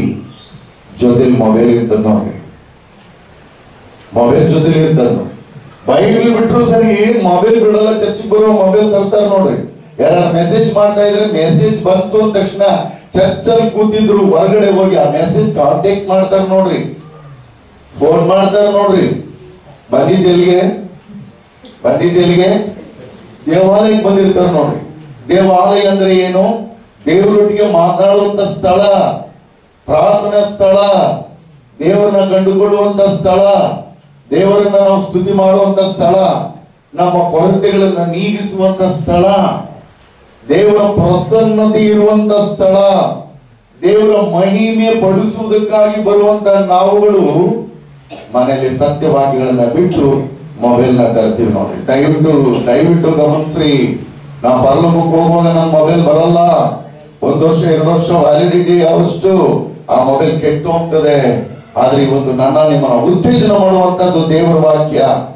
ಇನ್ನು ಕೆಲವು ದೇವಾಲಯಗಳಲ್ಲಿ ಬರೀ ಕೈ ಬರ್ತಕ್ಕಂಥದ್ದನ್ನು ನೋಡಿ ಪಾಸ್ಟರ್ಗಳು ಏನ್ ಮಾಡ್ತಾರೆ, 20, 30, 50 ದಾನಿಗಳು ಬೈಬಲ್ಗಳನ್ನ ಕೊಟ್ಟಿರ್ತಾರೆ. ದಷ್ಟೂರುಗಳ ಮುಂದೆ ಎಲ್ಲ ಇಟ್ಟಿರ್ತಾರೆ. ಅಲ್ಲೇ ಬರ್ತಾರೆ, ಬೈಬಲ್ ತಂದು ಅಲ್ಲಿ ಆಲಯ ಮುಗಿದ ತಕ್ಷಣ ಆ ಬೈಬಲ್ಗಳನ್ನ ಅಲ್ಲೇ ಇಟ್ಟು ಬರೀ ಕೈ ಮನೆಗೆ ಹೋಗ್ತಾರೆ. ಸಮಸ್ಯೆಗಳು ಬರದೆ ಇನ್ನೇನಾಗ್ತದೆ, ಕೊರತೆಗಳು ಬರದೆ ಇನ್ನೇನಾಗ್ತದೆ, ದುಡ್ಡುಗಳು ಬರದೆ ಏನಾಗ್ತದೆ, ನಮಗೆ ಎದುರಿಸುವಂತದ್ದು ಯಾವುದಿದೆ? ಸಮಸ್ಯೆಗಳು, ನಮ್ಮ ಸಮಸ್ಯೆಗಳನ್ನು ಬಗೆಹರಿಸುವಂತದ್ದು ಯಾವುದಿದೆ? ನಮ್ಮನ್ನು ಉತ್ತೇಜನ ಮಾಡುವಂತದ್ದು ಯಾವುದಿದೆ? ಇಲ್ಲಿ ವಾಕ್ಯ ಹೇಳ್ತದೆ, ಈ ವಾಕ್ಯವು ನಿಮ್ಮ ಸಮೀಪದಲ್ಲಿದೆ. ಹೌದು ಕರ್ತನ ನನ್ನ ಬಂಧೆಗಳೇ, ನಾವು ಸ್ವಿಚ್ ಬೋರ್ಡ್ ಮೇಲೆ ಹೋಗಿ ಕೈ ಪೂರ್ತಿ ಅಂದ್ರಿ ನನಗೆ ಕರೆಂಟ್ ಹೊಡೆಯಲ್ಲ. ಆದ್ರೆ ಅದು ಬೋರ್ನಲ್ಲಿ ನನ್ನ ಕೈ ಬೆರಳು ಇಟ್ಟರೆ ಸಾಕು, ಸರಿ ಹೊಡಿತದೆ ಅಲ್ಲ. ವಾಕ್ಯದಲ್ಲಿ ಹೋದಾಗ ನನಗೆ ಬ್ಲೆಸ್ಸಿಂಗ್ ಸಿಗ್ತದೆ, ದೇವರ ಕೃಪೆ ಸಿಗ್ತದೆ. ದೇವರ ನಮ್ಮ ಸ್ತೋತ್ರ. ಆ ವಾಕ್ಯ ನಮ್ಮನ್ನ ಹೆಂಗ ನಡೆಸ್ತದೆ ನೋಡ್ರಿ. ಆದಿಕಾಂಡದ 28ನೇ ಅಧ್ಯಾಯ 15ನೇ ವಾಕ್ಯ ನೋಡ್ರಿ. ದಯವಿಟ್ಟು ವಾಕ್ಯ ತೆಗೆದು ನೋಡ್ರಿ, ಇಲ್ಲ ಅಂದ್ರೆ ನಾನು ಕುರುಡು ಪಾಠ ಮಾಡ್ದಂಗ ಆಗ್ತದೆ. ಕುರುಡು ಪಾಠ ಅಂದ್ರೆ 7-9-96 ಅಂದ್ರೆ ನೀವು ಹೂ ಅಂತೀವಿ, 8-7-72 ಅಂದ್ರೆ ಹೂ ಅಂತೀವಿ. ಅದು ತೆಗೆದು ನೋಡ್ಬೇಕು. ದಯವಿಟ್ಟು ಗಮನಿಸಿ, ವಾಕ್ಯ ನೋಡುವಾಗ ಆ ನನ್ನ ಕಣ್ಣುಗಳು ವಾಕ್ಯವನ್ನ ನೋಡ್ತದೆ. ಆ ವಾಕ್ಯ ನೋಡುವಾಗ ಹೃದಯದಲ್ಲಿ ಅಚ್ಚಾಗ್ತದೆ, ಅದು ತಲೆಯಲ್ಲಿ ಮೆಮೊರಿ ಪವರ್ ಆಗಿರ್ತದೆ. ನನ್ನ ಸಮಯ ಬಂದಾಗ ವಾಕ್ಯ ನನ್ನ ನಡೆಸ್ತದೆ ನೋಡ್ರಿ. ನನ್ನ ತಂದೆ ತಾಯಿಗಳಲ್ಲ, ನನ್ನ ಅಪ್ಪ ಅಮ್ಮ ಕೊಟ್ಟ ಆಸ್ತಿ ಅಲ್ಲ, ನನ್ನ ದೇಹದ ಶಕ್ತಿ ಬಲ ಅಲ್ಲ, ದೇವ್ರ ಕೃಪೆ ಬಲದಲ್ಲಿ ನಮ್ಮ ನಡೀತದೆ ನೋಡ್ರಿ. ಉದಾಹರಣೆಗೆ ನಾನೇ ನೋಡ್ರಿ, ನಿನ್ನೆ ಇಷ್ಟೊತ್ತಿನಲ್ಲಿ ಯಾದಗಿರಿಲಿದ್ದೆ. ನೈಟ್ ಎಲ್ಲ ಹುಬ್ಳಿಗೆ ಬಂದಿದ್ದೀನಿ 6 ಗಂಟೆ ಜಳಕ ಮುಗಿಸಿ ಸಮಯ ತಕ್ಕಾಗಿ ನನ್ನ ಸ್ವಾಮಿ ಹೇಳಿದ್ರು, ನೀನು ಸಮಯ ತಕ್ಕಾಗಿ ನಾನು ತಗೊಂಡು ಹೋಗ್ತೀನಿ, ಇಲ್ಲಿ ಕೆಲಸ ಮುಗಿಸ ಅಂತ. ಎಷ್ಟು ಚೆನ್ನಾಗಿ ದೇವರು ನಡೆಸ್ತಾರೆ ಗೊತ್ತಾರೆ. ಸ್ಪೈನಲ್ ಕಾರ್ಡ್ ಹೋಗಿದೆ, ಕೂರಕ್ಕಾಗಲ್ಲ ಅಂತ ಸ್ಲೀಪರ್ ಕೋಚಲ್ಲಿ ಕೂತು ಬಂದಿದ್ದೀನಿ. ಎಷ್ಟು ಒಳ್ಳೆ ದೇವರು. ನಾವು ಅದು ಆಡಿದ್ರು, ಎಷ್ಟು ಒಳ್ಳೆಯವರಪ್ಪ. ಆ ಮಕ್ಕಳಾಡಿದ್ರು ಉಸಿರಿರುವುದಿಲ್ಲ, ನಾವು ಮಾಡುವೆ ಆರಾಧನೆ. ವಾಕ್ಯ ನನ್ನಲ್ಲಿ ಇಲ್ಲಿದ್ರೆ ನಾನೇನು ಆರಾಧನೆ ಮಾಡ್ತೀನಿ ಅಲ್ವಾ? ಮಕ್ಕಳು ಆಡುವಾಗ ಎಷ್ಟೊಂದು ಉಪಕಾರ. ನಾವು ಸುಮ್ಮನೆ ಆಡ್ತೀವಿ, ಎದೆ ಮೇಲೆ ಇಟ್ಟು ಹೇಳ್ಬೇಕು, ನನ್ನ ಜೀವಿತದಲ್ಲಿ ನೀ ಮಾಡಿದೆ ಸಪ್ಪ ಅಂತ. ಆ ವಾಕ್ಯಗಳು ನನ್ನಲ್ಲಿ ಇಲ್ಲ ಅಂದ್ರೆ ವಾ ಏನಲ್ಲ, ಏನಿಲ್ಲ. ಬರೀ ಪೆನ್ ಇದೆ, ಇಲ್ಲಿ ಒಳಗೆ ಅದು ರೀಫಿಲ್ ಇಲ್ಲ ಅಂದ್ರೆ ಬರೀ ಪೆನ್. ಆ ರೀಫಿಲ್ಲೇ ದೇವರ ವಾಕ್ಯ, ರೀಫಿಲ್ಲೇ ದೇವರ ವಾಕ್ಯ ಪೆನ್ನಿಗೆ. ನಮ್ಗೆ ನಿಮ್ಗೆ ಎಲ್ಲರೂ ಕೂಡ ದೇವರ ವಾಕ್ಯ. ಈ ವಾಕ್ಯವು ನಿಮ್ಮ ಸಮೀಪದಲ್ಲಿ ಇದೆ ನೋಡ್ರಿ, ಇದೆ ನೋಡ್ರಿ. ಈ ವಾಕ್ಯವು ನಿಮ್ಮ ಸಮೀಪದಲ್ಲಿ ಇದೆ. ಇದು ನಿಮ್ಮ ಬಾಯಲ್ಲಿಯೂ ಹೃದಯದಲ್ಲಿಯೂ ಇದೆ. ಎಲ್ಲಿದೆ? ಹೃದಯದಲ್ಲಿ ಆಯ್ತಾ? ಅಲ್ಲೇ ಇರ್ಬೇಕು ನೋಡ್ರಿ. ತೂತು ಕೊಡದಲ್ಲಿ ನೀರು ಹಾಕಿದ್ರೆ ಆ ಕೊಡದಲ್ಲಿ ನೀರು ನಿಲ್ತತ್ರ ನಿಲ್ಲಂಗಿಲ್ಲ. ಈಗ ನೀರು ತುಂಬಿದೀನಿ, ಮತ್ತೆ ಇನ್ನೊಂದು 10 ನಿಮಿಷ ಆದ್ರೆ ನೀರೆಲ್ಲ ಖಾಲಿ ಆಗ್ತದೆ. ನಮ್ಮ ಹೃದಯ ಯಾವಾಗ್ಲೂ ಕೂಡ ಬರಿದಾಗಿರ್ಬಾರ್ದು, ದೇವರ ವಾಕ್ಯಗಳಿಂದ ತುಂಬಿರ್ಬೇಕು.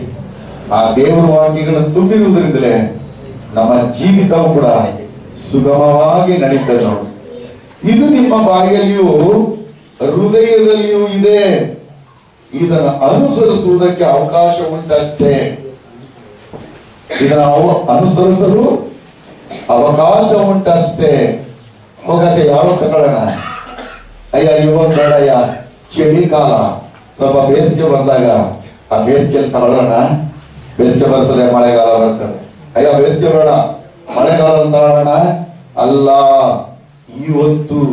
ಇವತ್ತೇ ಸತ್ಯವಾಕ್ಯದಲ್ಲಿ ಸುಮಾರು ಸ್ಥಳಗಳಲ್ಲಿ ಇವತ್ತು ಎಂಬುವಂತ ಶಬ್ದಗಳನ್ನ ನಾವು ನೋಡ್ತೀವಿ.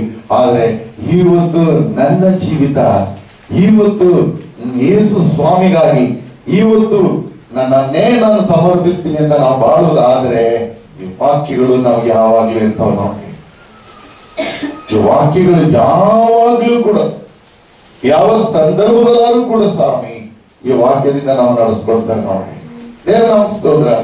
ಮತ್ತೆ ನಾವು 15ನೇ ಬರೋಣ. ಇಲ್ಲಿ ದೇವರ ವಾಕ್ಯ ಹೇಳ್ತಾರೆ, ನೀವು ನನ್ನಲ್ಲಿಯೂ ನನ್ನ ವಾಕ್ಯಗಳು ನಿಮ್ಮಲ್ಲಿ ನೆಲೆಗೊಂಡಿದ್ರೆ. ಏನಂತೀರಿ?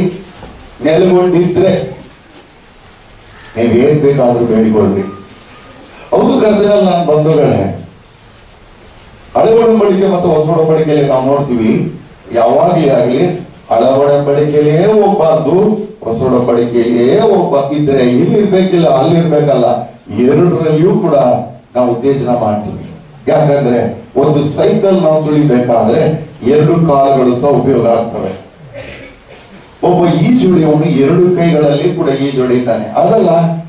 ಹಾಗೇನೆ ಕೂಡ ಹಳೆ ಒಡಂಬಡಿಕೆಯಲ್ಲಿ ನೋಡಿ, ದೇವರ ವಾಕ್ಯಗಳು ಇದ್ದಾಗ ಅಲ್ಲಿ ಎಷ್ಟೊಂದು ಕಾರ್ಯಗಳು ನಡೀತು ಎಂಬುದಾಗಿ ಸತ್ಯವಾಕ್ಯಗಳಲ್ಲಿ ನಾವು ನೋಡ್ತೀವಿ. ಎಲಿಯನು ಎಲೀಷನು ನೋಡ್ರಿ, 2 ಅರಸರ ಗ್ರಂಥ 2ನೇ ಅಧ್ಯಾಯ 8-9 ವಾಕ್ಯದಲ್ಲಿ, ನಾನು ನಿನ್ನನ್ನು ಬಿಟ್ಟು ಹೋಗುವ ಮೊದಲು ನೀನು ನಿನಗೋಸ್ಕರ ನಾನು ಏನು ಮಾಡಬೇಕೆಂದು ಕೋರ್ತಿ ಎಂಬುದಾಗಿ ಎಲಿಯನು ಎಲೀಷನನ್ನು ಕೇಳುವಾಗ, ನಿನಗಿರುವ ಆತ್ಮದಲ್ಲಿ 2 ಪಟ್ಟನ್ನು ನನಗೆ ಅನುಗ್ರಹಿಸು ಎಂದು ಬೇಡಿಕೊಂಡರೆ ಎಂಬುದಾಗಿ. ಹೌದು ಕರ್ತನಲ್ಲ ಅಂತಂದ್ರೆ ಇವತ್ತು ಕೂಡ ದೇವರ ಸಾನ್ನಿಧ್ಯದಲ್ಲಿ ಬೇಡುವುದಕ್ಕಾಗಿ ಹೊಸ ಒಡಂಬಡಿಕೆಯಲ್ಲಿ ಮತ್ತಾಯ ಸುವಾರ್ತೆ 7ನೇ ವಾಕ್ಯದಲ್ಲಿ ಹೇಳ್ತಾರೆ, ಬೇಡಿಕೊಳ್ಳ್ರಿ ನಿಮ್ಗೆ ದೊರೆಯುತ್ತದೆ, ಹುಡುಕಿರಿ ನಿಮ್ಗೆ ಸಿಗ್ತದೆ, ತಟ್ಟಿರಿ ನೀವು. ಇದನ್ನೇ ಹೇಳಿದವರು ವಾಕ್ಯವೆಂಬ ತಂದೆಯಾದ ದೇವರು. ನಾವು ಬೇಡಿಕೊಳ್ಳುವುದರ ಮುಖಾಂತರವಾಗಿ ನಮ್ಗೆ ನಂಬಿಕೆ ವಾಕ್ಯ, ಈ 3ರಲ್ಲಿಯೂ ಕೂಡ ನಮ್ಗೆ ನಂಬಿಕೆ ಇರ್ಬೇಕು ನೋಡಿ. ಈ 3 ಪ್ರಾರ್ಥನೆ ಮಾಡುವಾಗ ಈ 3 ಹಿಡಿದು ದೇವರಲ್ಲಿ ಬೇಡುವುದಕ್ಕಾಗಿ ನಮ್ಗೆ ನಂಬಿಕೆ ಇರ್ಬೇಕು ನೋಡಿ. ನಂಬಿಕೆ ಬಹಳ ಪ್ರಧಾನವಾದಂತಹದ್ದು. ಮತ್ತಾಯ ಸುವಾರ್ತೆ 21ನೇ ಅಧ್ಯಾಯದ 22ನೇ ವಾಕ್ಯದಲ್ಲಿ ನೀವು ನಂಬಿಕೊಂಡು ಪ್ರಾರ್ಥನೆಯಲ್ಲಿ ಏನೇನು ಬೇಡಿಕೊಳ್ಳುತ್ತೀರೋ ಅದನ್ನೆಲ್ಲ ಹೊಂದುವಿರಿ ಎಂಬುದಾಗಿ ಹೇಳ್ತಾನೆ. ನಾವು ಬೇಡುವಾಗ ಬಹಳವಾಗಿ ಬೇಡಬೇಕು ನಾವು ನೋಡ್ರಿ. ಅಲ್ಲಿ ಎಲೀಷನು ಎಲಿಯನನ್ನ ಬೇಡಿಕೊಂಡ. ಇಲ್ಲಿ ಮತ್ತಾಯ ಸುವಾರ್ತೆ 21:32 2 ಕುರುಡರುಗಳು ಯೇಸು ಸ್ವಾಮಿನ ಬೇಡಿಕೊಂಡ್ರು ನೋಡ್ರಿ. ಬೇಡಿಕೊಳ್ಳುವುದರ ಮುಖಾಂತರ ದೇವರಿಗೆ ಎಷ್ಟೊಂದು ಆಶೀರ್ವಾದಗಳನ್ನ ಇಟ್ಟಿದ್ದಾರೆ ನೋಡ್ರಿ. ಇವೆಲ್ಲರಲ್ಲೂ ವಾಕ್ಯ ಅಳವಡಿಸಿರ್ಬೇಕು ನೋಡ್ರಿ. ನಾವು ಒಂದು ಸೂಚಿಗೆ ದಾರ ಹಾಕಿ ಅವುಗಳನ್ನ ಹೆವಿ ಮಾಡುವಾಗ ಎರಡೂ ಕೂಡ ಜಾಯಿಂಟ್ ಮಾಡ್ತದೆ. ಬರೀ ಸೂಚಿ ಹಾಕಿ ಹೊಂದ್ರೆ ಆಗಲ್ಲ. ನಾವು ಬೇಡುವಾಗ ಮುಖ್ಯವಾಗಿ ನಂಬಿಕೆ ಇರಬೇಕು. ಆ ನಂಬಿಕೆ ವಾಕ್ಯದಿಂದ ಕೂಡಿ ಇರಬೇಕು. ವಾಕ್ಯದಿಂದ ನಾವು ಬೇಡುವ ಎಲ್ಲವೂ ಕೂಡ ದೇವರು ನಮಗೆ ಅನುಗ್ರಹಿಸಿಕೊಡ್ತಾರೆ. ಮತ್ತಾಯ ಸುವಾರ್ತೆಯ 7ನೇ ಅಧ್ಯಾಯ 10-11 ವಾಕ್ಯದಲ್ಲಿ ನಾವು ನೋಡುವಾಗ ಮೀನು ಕೇಳಿದ್ರೆ ಹಾವನ್ನು ಕೊಡ್ತೀರಾ, ರೊಟ್ಟಿ ಕೇಳಿದ್ರೆ ಕಲ್ಲನ್ನು ಕೊಡ್ತೀರಾ? ತಂದೆಯಾದ ದೇವರು ತನ್ನ ಮಕ್ಕಳು ಬೇಡಿಕೊಳ್ಳುವಾಗ ಎಷ್ಟು ಹೆಚ್ಚಾಗಿ ಒಳ್ಳೆ ವರಗಳನ್ನು ಕೊಡುತ್ತಾನಲ್ಲವೇ? ಯಾರು ಕೊಡ್ತಕ್ಕಂಥದ್ದು? ವಾಕ್ಯ ಎಂಬ ತಂದೆಯಾದ ದೇವರು ತನ್ನ ಮಕ್ಕಳಿಗೆ ಬೇಡುವಾಗ ಎಲ್ಲವನ್ನು ಕೂಡ ಒದಗಿಸಿಕೊಡ್ತಾರೆ ನೋಡಿ. ಸಂಗೀತಗಾರ ಹೀಗೆ ಬರೆದಿದ್ದೇನೆ, ತಂದೆಗೆ ಬೇಡುವೆನು, ಭಕ್ತಿಯಿಂದ ಕೊಂಡಾಡುವೆನು, ಇಂದು ಎಂದು ಮುಂದು ಕಂದನನ ಧರಿಸೈ. ಕಂದನ ಆಧರಿಸೈ ಅಂದ್ರೆ ಕಂದ, ನಾನು ದೇವರಿಗೆ ಕಂದನಾಗಿದ್ದೀನಿ, ನನ್ನ ಆಧರಿಸೈ. ಎಷ್ಟು ಚೆನ್ನಾಗಿದೆ ನೋಡಿ. ನಾವು ಬೇಡುವಾಗ ದೇವರು ವಿಶೇಷವಾಗಿ ಎಷ್ಟು ವಿಶೇಷವಾಗಿ ಅದ್ಭುತವಾಗಿ ನಡೆಸ್ಕೊಡ್ತಾರೆ ನೋಡಿ. ಹೌದು, ವಾಕ್ಯ ಬಾಂಧವ ಇವತ್ತು ದಿವಸದಲ್ಲಿ ಎಲ್ಲವನ್ನು ಕೂಡ ನಮ್ಮ ಮುಂದೆ ಇಟ್ಟಿದ್ದಾರೆ ನೋಡ್ರಿ. ನಾವು ತೊಟ್ಟುವಾಗ ತೆರೀತಾರೆ ನೋಡಿ. ರಕ್ತ ಕುಸುಮ ರೋಗಿ ಯೇಸು ಸ್ವಾಮಿ ಅವರಲ್ಲಿ ಒಂದು ನಂಬಿಕೆ ಇತ್ತು. ಎಲ್ಲರೂ ಕಳೆದಿದ್ದಳು ಎಂಬುದಾಗಿ ಸತ್ಯವಾಕ್ಯದಲ್ಲಿ ನಾವು ನೋಡುತ್ತೀವಿ. ಅವರು ಯೇಸು ಸ್ವಾಮಿಯ ಕೊಂಡಿಯನ್ನ ಅದು ಮುಟ್ಟಿದ್ರೆ ಸಾಕು ನನಗೆ ವಾಸಿ ಆಗ್ತಂತ ಒಂದು ದೊಡ್ಡ ನಂಬಿಕೆ ಇತ್ತು ನೋಡಿ. ಆ ಮಗಳು ಹೋಗಿ ಹಿಂದಿನಿಂದ ಯೇಸು ಸ್ವಾಮಿ ಗೊಂಡೆಯನ್ನ ತಟ್ಟಿದ್ ನೋಡ್ರಿ, ಪುಷ್ ಮಾಡಿ ತಟ್ಟುವಾಗ ತೆರೆಯಲ್ಪಡ್ತು. ಯಾರು? ವಾಕ್ಯ ಬಾತನು. ಇವತ್ತು ಕೂಡ ನಾವು ನೀವು ತಟ್ಟಬೇಕು ನೋಡ್ರಿ. ನಾವು ತಟ್ಟುವಾಗ ತೆರೆಯಲ್ಪಡ್ತದೆ. ಆ ಮಗಳಿಗೆ ದೇವರು ವಾಕ್ಯ, ದೇವರು ಯೇಸು ಸ್ವಾಮಿ ಇತ್ತು, ನನ್ನಿಂದ ಶಕ್ತಿ ಹರಿದು ಹೋಯ್ತು. ಪೇತ್ರ ಹೇಳ್ತಾನೆ, ಸ್ವಾಮಿ ಏನ್ ಸ್ವಾಮಿ ಎಷ್ಟು ಜನ ಬರ್ತಾರೆ ನೋಡ್ರಿ, ಎಷ್ಟು ಜನ ನುಗ್ಗಲಿಂದ ನೋಡ್ರಿ, ನಿಮ್ ತಟ್ಟುವರು ಯಾರು ಸ್ವಾಮಿ? ಎಲ್ಲ ನುಗ್ಗಿ ಬರ್ತಾರೆ. ಇಲ್ಲ, ನನ್ನಿಂದ ಶಕ್ತಿ ಹರಿದು ಹೋಯ್ತು. ಆ ಮಗಳು ಬಂದು ನಿಂತು, ಅಪ್ಪ ಅಪ್ಪ ಸ್ವಾಮಿ, ಮಗಳೇ ನಿನ್ನ ಪಾಪಗಳು ಮನ್ನಿಸಲ್ಪಟ್ಟಿದೆ. ದೇವರ ನಾಮ ಸ್ತೋತ್ರ. ಎಷ್ಟು ಎಲ್ಲಿವರೆಗೂ ಯಾವಾಗ ಮನ್ನಿಸಲ್ಪಡ್ತು? ಈವಾಗಲೂ ಯುಗದ ಸಮಾಪ್ತಿಯವರೆಗೂ ಕೂಡ ದೇವರು ಅಂದು ಮಾಡಿದ ಆ ಕಾರ್ಯವನ್ನ ಇವತ್ತು ಕೂಡ ನಾವು ಪಾರಾಯಣ ಮಾಡ್ತಾನೇ ಇದ್ದೀವಿ, ಧ್ಯಾನ ಮಾಡ್ತಾನೇ ಇದ್ದೀವಿ. ಎಷ್ಟು ವಿಶೇಷವಾಗಿದೆ. ಯಾಕೆ? ನನ್ನ ನಂಬಿಕೆ ಚಿಕ್ಕದಾಗಿದ್ರು ಇವುಗಳನ್ನ ಕೇಳಿ, ಇವುಗಳನ್ನ ಓದಿ, ಇವುಗಳನ್ನ ಅನುಸರಿಸುತ್ತಲೇ ನನ್ನ ಮೇಲೆ ಬರ್ತೀನಿ. ಎಜ್ಕೇಲ್ ಗ್ರಂಥ 44ನೇ ಅಧ್ಯಾಯ 5ನೇ ವಾಕ್ಯದಲ್ಲಿ ನೋಡ್ರಿ, ನರಪುತ್ರನೇ, ದೇವಾಲಯದ ಸಕಲ ನಿಯಮ ನಿಷ್ಠೆಗಳಲ್ಲಿ ನೀನು ಕಿವಿಯಾರೆ ಕೇಳಿ ಕಣ್ಣಾರೆ ಕಂಡು ಅದನ್ನು ಮಂದಟ್ಟು ಮಾಡಿಕೋ. ಏನ್ ಮಾಡ್ಬೇಕಂತ ನಾವು ಕಿವಿಯಾರೆ ಕೇಳ್ಬೇಕು, ಕಣ್ಣಾರೆ ಕಾಣಬೇಕು, ಮಂದಟ್ಟು ಮಾಡಿಕೋ. ಆ ವಾಕ್ಯವನ್ನ ಇವತ್ತು ನಾವೇನ್ ಮಾಡ್ಬೇಕಂದ್ರೆ ಮಂದಟ್ಟು ಮಾಡಿಕೊಳ್ಬೇಕು. ನಾವು ಮಂದಟ್ಟು ಮಾಡ್ಕೊಳ್ಳಿಲ್ಲ ಅಂದ್ರೆ ನಾವು ಯಾವ ಸಮಸ್ಯೆಗಳಲ್ಲಿ ಇರ್ತೀವೋ, ಯಾವ ಯೋಚನೆಗಳಲ್ಲಿ ಇರ್ತೀವೋ, ಯಾವ ಕಷ್ಟದಲ್ಲಿ ಇರ್ತೀವೋ ನಾವು ಅಲ್ಲೇ ಇರ್ತೀವಿ. ಯಾಕೆ? ಈ ವಾಕ್ಯಗಳನ್ನು ಗಮನಿಸಿ ನಡೆಯುವುದರಿಂದಲೇ 19:9 ಕಡೆಯ ಸಾಲ ಹೇಳಿ, ನೀನು ವಾಕ್ಯವನ್ನ ಕೇಳಿ ಗಮನಿಸಿ ನಡೆಯುವುದರಿಂದಲೇ, ಆ ವಾಕ್ಯಗಳನ್ನ ಕೇಳಿ ನಾವು ಗಮನಿಸಿ ನಡೆಯುವುದರಿಂದಲೇ. ಹೌದು ಕರ್ತನಲ್ಲ ಬಂಧುಗಳೇ, ಈ ಆಲಯ 18 ವರ್ಷಗಳಲ್ಲಿ ಎಷ್ಟು ದೇವರು ಸೇವಕರುಗಳು, ಎಷ್ಟು ವಾಕ್ಯಗಳಿಂದ ಇದನ್ನ ನಡೆಸ್ತಾ ಬಂದಿದ್ದಾರೆ ದೇವರು. ಸುಮ್ಮನೆ ಅಲ್ಲ, 18 ವರ್ಷಗಳಲ್ಲಿ ಎಷ್ಟು ಭಾನುವಾರಗಳು, ಎಷ್ಟು ಉಪಕಾರ ಸ್ತುತಿ ಪ್ರಾರ್ಥನೆಗಳು, ಎಂತೆಂತ ಪ್ರಾರ್ಥನೆಗಳಲ್ಲಿ ವಾಕ್ಯ ಇಲ್ಲಿಯವರೆಗೂ ನಡೆಸ್ತಾ ಬಂದಿದೆ ನೋಡ್ರಿ. ಇದನ್ನ ಕೇಳಿ ಗಮನಿಸಿ ನಡೆಯುವುದರಿಂದಲೇ ನಮ್ಮ ಬಾಳು ಇವತ್ತು ಸುಗಮವಾಗಿರ್ತದೆ ನೋಡ್ರಿ. ನಾವ್ ಏನ್ ಮಾಡ್ಬೇಕು ನಮ್ಗೆ ಗೊತ್ತಿಲ್ಲ. ಆ ವಾಕ್ಯಗಳು ಇವತ್ತು ನಾನು ನಿಮ್ಮ ಮಧ್ಯದಲ್ಲಿ ಸಾಕ್ಷಿ ಹೇಳ್ತಾ ಇದ್ದೀನಿ. ಮನೆ ಬಿಟ್ಟು ಇನ್ನು 5 ದಿನಗಳಾಯ್ತು, ಬರೀ ಓಡಾಡ್ತಾ ಇದ್ರೆ ರಾತ್ರಿ ಎಲ್ಲ ನಿದ್ರೆ ಬರೋಂಗಿಲ್ಲ, ಟ್ರಾವೆಲಿಂಗ್. ಅದು ಚಳಿಗಾಲ. ಇದು ಮಧ್ಯರಾತ್ರಿ 2 ಗಂಟೆಗೆ ಮಂಜು ಶುರುವಾದ 10:30 ಗಂಟೆಗೆ ನಿಮ್ಮ ಮನೆ ನಮ್ಮ ಊರಲ್ಲಿ ಇಲ್ಲಿ ಇಳಿದ್ರು ಕೂಡ 10 ಗಂಟೆಗೆ ಮಂಜು ಬೀಳ್ತಾನೆ ಇತ್ತು. ನಾವು ಸ್ವೆಟರ್ ಏನಿಲ್ಲ, ಕಿವಿ ಇಲ್ಲ, ಹೆಂಗೆ ಕೂತಿದ್ದೀನಿ ಹಿಂಗೆ ಕೂತಿರ್ತೀನಿ ಬಸ್ಸಲ್ಲಿ. ಎಷ್ಟು ಚಳಿ ಇರ್ಬೋದು. ಯಾವ ರೀತಿ ನಾನು ಕೂತಿರ್ತೀನಿ ಹಂಗೆ ಇರ್ತೀನಿ. ಇವಾಗ ಹೆಂಗಿದ್ದೀನಿ ಹಂಗೆ ಇರ್ತೀನಿ. ಮಫ್ಲರ್ ಹಾಕಿಲ್ಲ, ಸ್ವೆಟರ್ ಹಾಕಿ ಏನಿಲ್ಲ. ವಾಕ್ಯ ಬಂದ್ರೆ ಈ ಶ್ವಾನ ಹೆಂಗೆ ನಡೆಸ್ತಾರೆ ನೋಡ್ರಿ. ಈ ಶ್ವಾನ ಮೇಲೆ ಅವ್ರಿಗೆ ಎಷ್ಟು ಪ್ರೀತಿ ಇದೆ ನೋಡ್ರಿ. ಶ್ವಾನಕ್ಕೆ ಯಾವ ಸಂದರ್ಭದಲ್ಲಿ ಊಟ ಕೊಡ್ಬೇಕು ಅವ್ರಿಗೆ ಗೊತ್ತು, ಯಾವ ಸಂದರ್ಭದಲ್ಲಿ ಶ್ವಾನಕ್ಕೆ ನೀರು ಕೊಡ್ಬೇಕು ಅವ್ರಿಗೆ ಗೊತ್ತು. ಯಾಕಂದ್ರೆ ಈ ಶ್ವಾನ ಅವರದು. ಯಾವಾಗಲೂ ನಾವು ದೇವರೊಟ್ಟಿಗೆ ದೇವರ ಸಮ್ಮುಖದಲ್ಲಿರೋಣ. ನಮ್ಮ ನಡೆಸೋರು ಅವರು.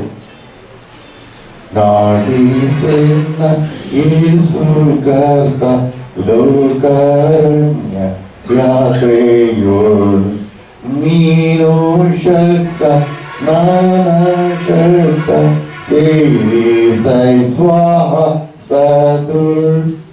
ಅಲ್ಲ ಯಾವ ರೀತಿ ನಮ್ಮ ನಡೆಸ್ತಾರೆ ದೇವರ ವಾಕ್ಯ. ಯಾವಾಗ್ಲೂ ಕೂಡ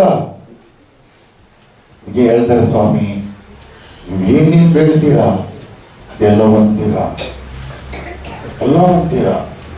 ನಾವು ಹೊಂದಿದ್ದೀವಿ. ನಾವೇನಾದ್ರೂ ಮಾಡಿದೀವ? ಏನ್ ಮಾಡ್ಲಿಲ್ಲ ನೋಡ್ರಿ. ಹಳೆ ಒಡಂಬಡಿಕೆ ಯೆಶಾಯ ಹೇಳ್ತಾರೆ 4ನೇ ಅಧ್ಯಾಯ 2 ಹಸುಗಳ ಗ್ರಂಥ 4ನೇ ಅಧ್ಯಾಯದಲ್ಲಿ ಅಲ್ಲಿ 2 ಮಕ್ಕಳನ್ನ ಸಹೋದರಿ ಕರ್ಕೊಂಡು ಹೋಗಿರ್ತಾವ. ಕಷ್ಟ ಎಷ್ಟಿರ್ತಾರೆ ನೋಡ್ರಿ. ಅವ್ರ ವಾಕ್ಯಲ್ಲಿ ಇರುವುದರಿಂದ ನಿನ್ನ ಮನೇಲಿ ಏನಿರ್ತದೆ, ನನ್ನ ಮನೇಲಿ ಏನಿಲ್ಲ ಸ್ವಾಮಿ, ಮಗೇಲಿ ಸ್ವಲ್ಪ ಎಣ್ಣೆ ಇದೆ, ಎಲ್ಲ ಖಾಲಿ ಪಾತ್ರೆಗಳನ್ನ ತಂದು ಜೋಡಿಸು, ಆ ಎಣ್ಣೆನೆಲ್ಲ ಹಾಕು, ಎಲ್ಲ ತುಂಬ್ತು. ಅಯ್ಯ ಎಲ್ಲ ತುಂಬ್ತಯ್ಯ ತುಂಬ್ತ ಹೋಗ್ ಮಾರು, ನಿನ್ ಸಾಲ ತೀರ್ಸು, ಮಿಕ್ಕ ಹಣದಲ್ಲಿ ನೀನ್ ಜೀವನ ಮಾಡಿ. ಹೊಸ ಒಡಂಬಡಿಕೆಯಲ್ಲಿ ಬನ್ನಿ. ಅಪೊಸ್ತಲರ ಕೃತ್ಯಗಳು 3ನೇ ಅಧ್ಯಾಯ 5ನೇ ವಾಕ್ಯದಲ್ಲಿ ಹೇಳ್ತಾರೆ ನೋಡ್ರಿ. ಅಲ್ಲಿ ಬೆಳ್ಳಿ ಬಂಗಾರ ಒಂದು ನಮ್ಮಲ್ಲಿಲ್ಲ. ನಮ್ಮಲ್ಲಿ ಐತ್ರಿ? ದಯವಿಟ್ಟು ಪಾಸ್ಟರ್ಸ್ಗಳನ್ನ ಕೇಳ್ತೀನಿ, ನಮ್ಮ ಸಹೋದರನ್ನ ಕೇಳ್ತೀನಿ, ಬೆಳ್ಳಿ ಬಂಗಾರ ನಮ್ಮಲ್ಲಿ ಐತಾ? ಆದ್ರೆ ಒಂದಿದೆ, ನಮ್ಮಲ್ಲಿ ಇರ್ತಕ್ಕಂಥದ್ದು ನಿಂಗೆ ಕೊಡ್ತೀನಿ ಅಂತ ಹೇಳಿ ಅವನ ಕೈ ಹಿಡಿದ ನಜರೇತಿನ ಯೇಸುವಿನ ನಾಮದಲ್ಲಿ ಎದ್ದು ನಡೆದಾಡು. ಯಾವ ಬಲ? ವಾಕ್ಯದ ಬಲ, ದೇವರ ಕೃಪೆ ಬಲ, ದೇವರ ಆಶೀರ್ವಾದ ಬಲ. ವಾಕ್ಯದಲ್ಲಿ ನಾವು ಬೆಳಿಬೇಕು. ವಾಕ್ಯ ಇದ್ದಾಗ ನಜರೇತಿನ ಯೇಸುವಿನ ನಾಮದಲ್ಲಿ ಎದ್ದು ನಡೆದಾಡು. ನಡೆಯುತ್ತ ಕುಣಿಯುತ್ತ ಸ್ತುತಿಸುತ್ತ ಕ್ರಿಸ್ತೇಸುವಿನ ಮನವಿ ನೀನೇದು ನಡೆದಾಡು. ಹುಟ್ಟು ಕುಂತ ಯಾರು ನಡೀತಾ ನೋಡ್ರಿ. 2ನೇದಾಗಿ ನೋಡ್ರಿ, ದೇವ್ರ ವಾಕ್ಯ ನಮ್ಮಲ್ಲಿ ಇದ್ದಾಗ ಯಾವ ರೀತಿಯಲ್ಲಿ ದೇವರು ಉಪಯೋಗಿಸ್ತಾರೆ ನೋಡ್ರಿ. ಅಪೊಸ್ತಲರ ಕೃತ್ಯಗಳು 10ನೇ ಅಧ್ಯಾಯದ 5ನೇ ವಾಕ್ಯ 3ನೇ ವಾಕ್ಯದಲ್ಲಿ 5ನೇ ವಾಕ್ಯದಲ್ಲಿ ನೋಡ್ರಿ, ಅವನ 3 ಗಂಟೆಯಲ್ಲಿ ನಡೆಯುವಂತ ಪ್ರಾರ್ಥನೆಯಲ್ಲಿ ಕೊರ್ನೇಲನ ಪ್ರಾರ್ಥನೆ ಮಾಡುವಾಗ ದೇವರು ಕೊರ್ನೇಲನಿಗೆ ಹೇಳಿದ್ರು, ಕೊರ್ನೇಲನೇ ಪೇತ್ರ ನೆನೆಸ್ಕೊಳ್ಳು, ಸಿಮೋನ ಚರ್ಮಕಾರನ ಸಿಮೋನ ಮನೆಯಲ್ಲಿದ್ದಾನೆ, ಇದು ಸಮುದ್ರದ ತೀರದಲ್ಲಿದೆ, ಹೋಗಿ ಅಪ್ಪ ಕಳಿಸ್ಕೊ, ನೀನ್ ಯಾರನ್ನು ಕಳಿಸ್ಕೊ, ಅವನ್ ಕಳಿಸ್ಕೋ, ಬ್ಲೆಸ್ಸಿಂಗ್ ತಗೋ. ಯಾಕೆ? ನೀನ್ ಎಷ್ಟು ಪ್ರಾರ್ಥನೆ ಮಾಡ್ತಾ ಇದೀಯಾ? 3ನೇ ವಾಕ್ಯ ಹೇಳ್ತದೆ, ನಿನ್ನ ಪ್ರಾರ್ಥನೆಗಳು ನಿನ್ನ ದಾನ ಧರ್ಮಗಳು ದೇವರ ಮುಂದೆ ಆಗಿ ಏರಿ ಬರ್ತಾ ಇದೆ. ಎಷ್ಟು ಚೆನ್ನಾಗಿ ಇವತ್ತು ದೇವರು ನನ್ನ ನಿಮ್ಮನ್ನ ಮೆಚ್ಚುತ್ತಾ ಇದ್ದ ಅಥವಾ ಇಲ್ಲವಾ? ನಮ್ಮ ಹೃದಯಗಳನ್ನು ನಾವು ಪರೀಕ್ಷೆ ಮಾಡೋಣ. ನಾವು ಪೀಠದಲ್ಲಿ ನಿಂತು ಹೇಳ್ತೀವಿ, 5 ನಿಮಿಷ ನಮ್ಮನ್ನು ನಾವು ಪರೀಕ್ಷೆ ಮಾಡ್ಕೊಳ್ಳೋಣ. ಹನುಮಂತದೇವ ಸ್ವಾಮಿ, ನಾನೇನ್ ತಪ್ಪು ಮಾಡಿದ್ದೀನಿ? ನಾನೇನ್ ಮಾಡಿದ್ದೀನ? ನನ್ನ ತಪ್ಪೇನಾರ ಆಯ್ತಾ? ಹೌದಲ್ಲ? ಸ್ವಲ್ಪ ಯೋಚನೆ ಮಾಡೋಣ.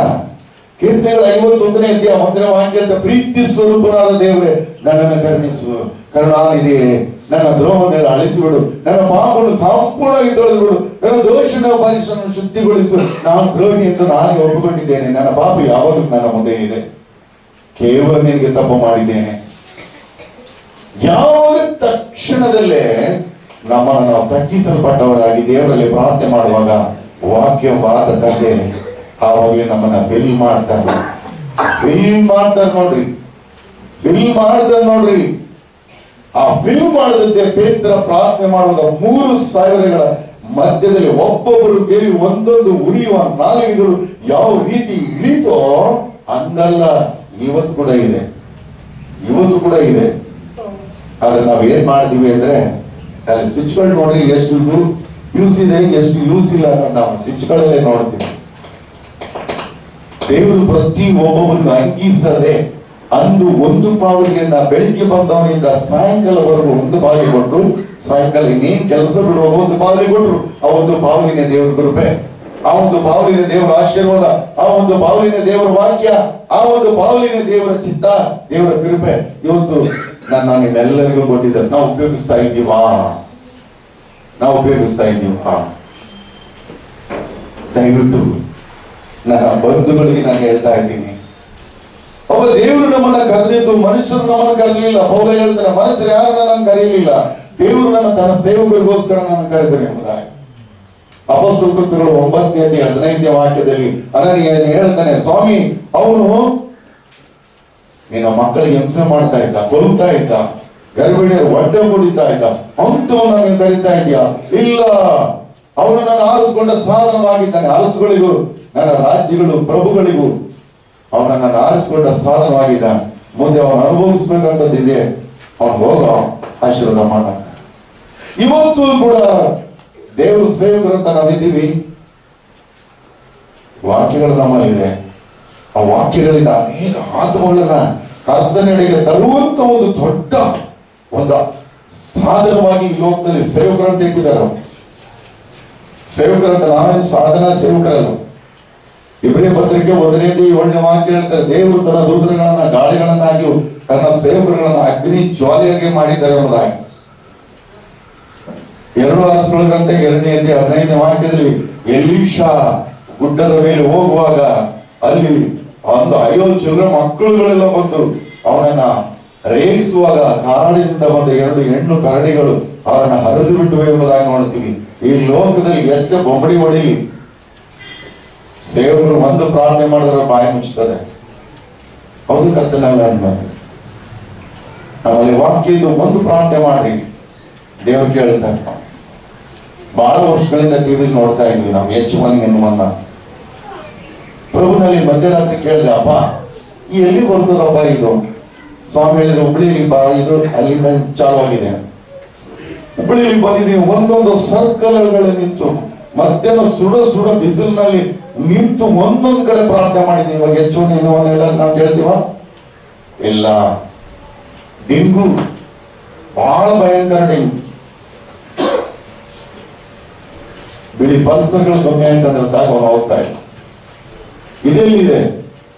ಸ್ವಾಮಿ ಹೇಳಿದ್ರೆ ಧಾರವಾಡ ಆ ಕಡೆಯಿಂದೆಲ್ಲ ಬರ್ಬೇಕಾಗ್ತದೆ, ಇದು ತುಮಕೂರಿಂದ ಬರ್ತದೆ ಇದು. ಅಲ್ಲಿ 2 ಕಡೆಯಿಂದ ನಿಂತು ಪ್ರಾರ್ಥನೆ ಮಾಡ್ತೀನಿ. ಈಗ ಡೆಂಗು ಇಲ್ಲ ಅಂತ ಕೇಳ್ತೀವ? ನೋಡ್ರಿ, ಯಾಕೆ ಇಷ್ಟು ಜನ? ಒಬ್ಬ ಸಾಕು, ಯೆಹೂದ್ಯರು ಹೇಳಿದ್ರು ಒಬ್ಬ ಸಾಕು, ನಾನು ಉಳಿಸ್ಬಿಡ್ತೀನಿ ಅಂತ ಹೇಳಿದ್ರು. ಹೌದಲ್ಲ? ಇವತ್ತು ಸೇವಕರು ನಾವು ಸಾಧಾರಣ ಅಲ್ಲ. ನೀವು ಒಬ್ಬೊಬ್ರು ಇವತ್ತು ಕೋಟಿ ಮಕ್ಕಳಿಗಾಗಿ ಪ್ರಾರ್ಥನೆ ಮಾಡ್ರಿ, ಫಲ ಬರ್ತದೆ. 2ನೇ ಸರಿ ದೇವರು ಬರ್ತಾರೆ, ವಾಕ್ಯ ಬರ್ತಾರೆ. ಅಂದು 10 ಮಂದಿ ಕನಿಕೆ ಇರಲ್ಲ. ಇವತ್ತು ನಾವು ದೇವರ ಮಕ್ಕಳು ನಾವೇ ಮುಂದೆ ನಿಲ್ತೀವಿ. ಯಾಕಂದ್ರೆ ಆ ವಾಕ್ಯವು ಜೀವದಾಯಕವು, ಅವು ಕಾರ್ಯ ಸಾಧಕವಾದವು, ಅವು ಇಬ್ಬಾಯಿ ಕತ್ತಿಗಿಂತಲೂ ಹದವಾದದ್ದು, ಕೀಳು ಮಂಚಿಗಳನ್ನು ಛೇದಿಯುವಷ್ಟು ವಿಭಾಗಿಷ್ಟು ಪವರ್ ವಾಕ್ಯಕ್ಕಿದೆ ನೋಡಿ. ಆ ವಾಕ್ಯವು ಇವತ್ತು 18 ವರ್ಷಗಳನ್ನ ಈ ಆಲಯದಲ್ಲಿ ಎಷ್ಟೋ ಮಕ್ಕಳು ಉತ್ತೇಜನ ಹೊಂದಿದ್ದಾರೆ ನೋಡಿ. ಇಲ್ಲಿಂದ ನನ್ನಿಂದ ಹೋಗಿರ್ತಕ್ಕಂಥದ್ದು ಬಹಳ ಇದೆ. ಇವತ್ತು ಸಂತೋಷ ಪಡ್ತಾ ಇದ್ದಾರೆ. ಸಾಕ್ಷಿ, ನಾವು ಉಳಿದಿರುವುದೇ ದೇವರ ಸಾಕ್ಷಿ. ದೇವರು ನನ್ನಲ್ಲಿ ಮಾಡಿದ ಉಪಕಾರಗಳನ್ನ, ಎಷ್ಟೊಂದು ಉಪಕಾರ ನನ್ನ ಜೀವಿ ಎಷ್ಟೊಂದು ಉಪಕಾರ ನನ್ನ ಜೀವಿತದಲ್ಲಿ ನೀ ಮಾಡಿದೆ ಸಪ, ನನ್ನ ಪಾಲು ನೀ, ನನ್ನ ಪಾಲ ನೀ, ಎಂದೆಂದು ನಿಮಗೆ ಆರಾಧನೆ, ಎಂದೆಂದು ನಿಮಗೆ ಆರಾಧನೆ. ನನ್ನ ಉಸಿರಿರುವ ದಿನವೆಲ್ಲ ನಾ ಮಾಡುವೆ ನಿಮಗೆ ಆರಾಧನೆ. ನನ್ನ ಉಸಿರಿರುವ ದಿನವೆಲ್ಲ ನಾ ಮಾಡುವೆ ನಿಮಗೆ ಆರಾಧನೆ. ನನ್ನ ಉಸಿರಿರುವ ದಿನವೆಲ್ಲ ನಾ ಮಾಡುವೆ ನಿಮಗೆ ಆರಾಧನೆ. ನನ್ನ ಉಸಿರಿರುವ ದಿನವೆಲ್ಲ ನಾ ಮಾಡುವೆ ನಿಮಗೆ ಆರಾಧನೆ. ಗಮನಿಸ್ತಾರ ಬರೀ ಬಾಯಿಲಾಡ್ವಿ ಅಲ್ವಾ? ಅವರೊಬ್ಬರೇ ಬಂತು ನನ್ನ ಉಸಿರಿರುವ ಅನ್ನುವಾಗ ನಾವು ಎದೆ ತಟ್ಟಿ ಹೇಳ್ಬೇಕು. ಯಾಕಂದ್ರೆ ಇದ್ರೊಳಗೆ ಹೃದಯ ಇದೆ. ಹೃದಯ ಎಲ್ಲಿದೆ? ಎಲ್ಲಿದೆ? ಕಣ್ಣೆಲ್ಲಿದೆ? ಮಕ್ಕಳು ಕೇಳಿದ್ರು ಚೆನ್ನಾಗಿ ಹೇಳ್ತಾರೆ, ದೊಡ್ಡವ್ರು ನಾವು ಹೇಳೋದು. ನನ್ನ ಉಸಿರಿರುವ ದಿನವೆಲ್ಲ ನಾ ಮಾಡುವೆ ನಿಮಗೆ ಆರಾಧನೆ. ನನ್ನ ಉಸಿರಿರುವ ದಿನವೆಲ್ಲ ನಾ ಮಾಡುವೆ ನಿಮಗೆ ಆರಾಧನೆ. ದಯವಿಟ್ಟು ಗಮನಿಸಿ, ಯೋಚನೆ ಬರೋದು ಹೃದಯದಲ್ಲಿ, ಚಿಂತೆ ಬರೋದು ಹೃದಯದಲ್ಲಿ, ದುಃಖ ಬರೋದು ಕಣ್ಣೀರಿಗೆ. ಯಾವಾಗಲೂ ಕೂಡ ಇಲ್ಲಿ ಒಳಗೆ ನಮ್ಮ ವಾಕ್ಯ ನನ್ನ ಉಸಿರಿರುವ ದಿನವೆಲ್ಲ ನಾ ಮಾಡುವೆ ನಿಮಗೆ ಆರಾಧನೆ. ಬಂಧುಗಳೇ, ಯಾಕೆ ನಾನು ಈ ಹಾಡನ್ನ ಹಾಡ್ತೀನಿ ಅಂದ್ರೆ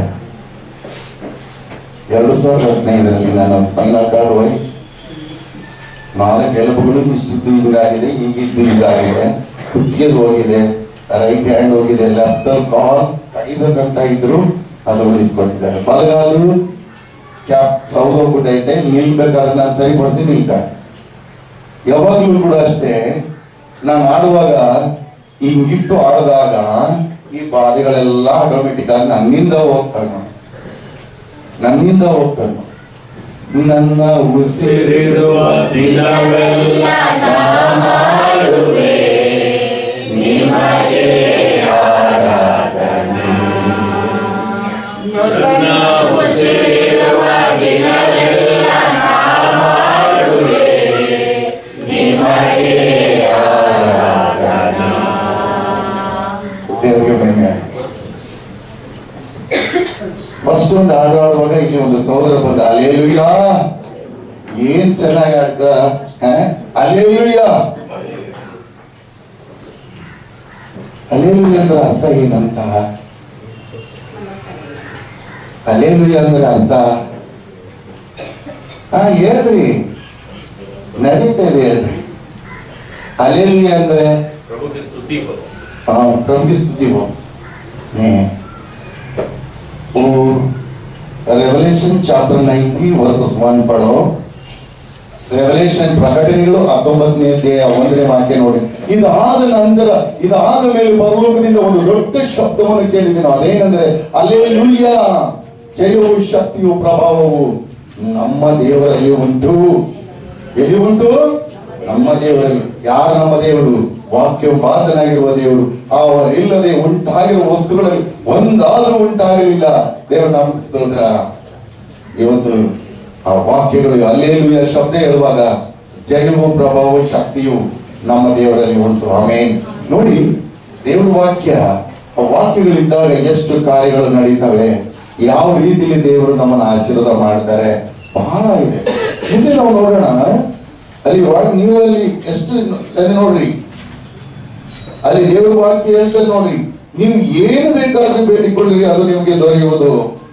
ನೀವು ಏನು ಬೇಕಾದ್ರೂ, ಎನಿವನ್, ಒಂದಲ್ಲ ಎರಡಲ್ಲ, ಏನ್ ಬೇಕಾದ್ರೂ ಬೇಡಿಕೊಳ್ಳ್ರಿ, ನಿಮ್ಗೆ ದೊರೆಯುತ್ತದೆ. ಯೇಸು ಸ್ವಾಮಿ ಮತ್ತಾಯ ಸುವಾರ್ತೆ 21ನೇ ಅಧ್ಯಾಯ 32ನೇ ವಾಕ್ಯದಲ್ಲಿ ಕುರುಡನ್ ಕೇಳ್ತಾರೆ, ನಾನು ನಿನಗೋಸ್ಕರ ಏನು ಮಾಡಬೇಕೆಂದು ಗುರುತಿ ಖುದ್ದ ಕೇಳ್ತೀನಿ, ಏನು ಕೇಳಲಿಲ್ಲ, ನನಗೆ ಕಣ್ಣು ಕೊಡಿ ಸ್ವಾಮಿ ಅಂತ. ಏನ್ ಕೊಡಿ? ಇವತ್ತು ನಮ್ಗೆ ಏನ್ ಬೇಕಾಗಿದೆ ಅಲ್ವಾ? ಭಾಳ ಇದೆ ನೋಡಿ, ನಮ್ಮ ಮನೆಗಿಲ್ಲ. ಪ್ರತಿ ಒಂದೊಂದ್ರಲ್ಲೂ ಕೂಡ ಒಂದು ಕೇಳುವಾಗ ದೇವರು ಒಂದೇ ತಗೋ, ಒಂದು ಕೇಳಿದಷ್ಟು ಒಂದು ತಗೋ ಅಲ್ಲ. ನಾವೇನ್ ಕೇಳ್ತೀವೋ ಮುಖ್ಯವಾಗಿ ನಮ್ಮ ಅಗತ್ಯಗಳು ಏನಿದೆ ಅದನ್ನ ಪೂರೈಸುವ ಆತನೇ ಯೇಸು ಸ್ವಾಮಿ. ಅದನ್ನ ಪೂರೈಸುವುದು ಯೇಸು ಸ್ವಾಮಿ. ನಮ್ಮ ಅಗತ್ಯಗಳನ್ನ ಪೂರೈಸ್ತಾರೆ ನಮ್ಗೆ ಯೇಸು ಸ್ವಾಮಿ. ಹೌದಲ್ಲ? ಹೌದಲ್ಲ?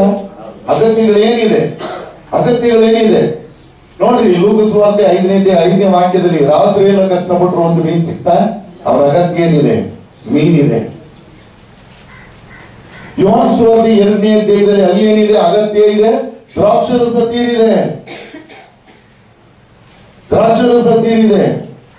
ಲೂಕನ ಸುವಾರ್ತೆಯಲ್ಲಿ 5ನೇ ಅಧ್ಯಾಯದಲ್ಲಿ ನೋಡ್ತೀವಿ, 6ನೇ ಅಧ್ಯಾಯದಲ್ಲಿ ನೋಡ್ತೀವಿ, ಯೋಹಾನ ಸುವಾರ್ತೆ 6ನೇ ಅಧ್ಯಾಯದಲ್ಲಿ ನೋಡ್ತೀವಿ. ಪೇತ್ರರಿಗೆ ಹೇಳಿದ್ರೆ, ಇಷ್ಟು ಜನಕ್ಕೆ ಸ್ವಾಮಿ ಎಲ್ಲಾದ್ರೂ ಊಟ ಮಾಡಿ ಬರ್ಲಿ, ಕಳಿಸ್ಬಿಡ್ರಿ.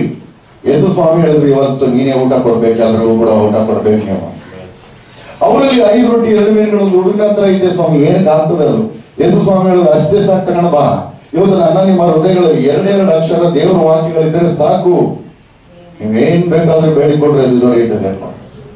ಯೋಹಾನ ಸುವಾರ್ತೆ 14:14 ನೋಡ್ರಿ, ನೀವು ನನ್ನ ಹೆಸರಿನಲ್ಲಿ ನನ್ನನ್ನು ಏನಾದ್ರೂ ಬೇಡಿಕೊಡ್ರೆ ಅದನ್ನ ನೆರವೇರಿಸ್ತೀನಿ ಎಂಬುದಾಗಿ ಹೇಳಿದ್ದಾರೆ ನೋಡ್ರಿ.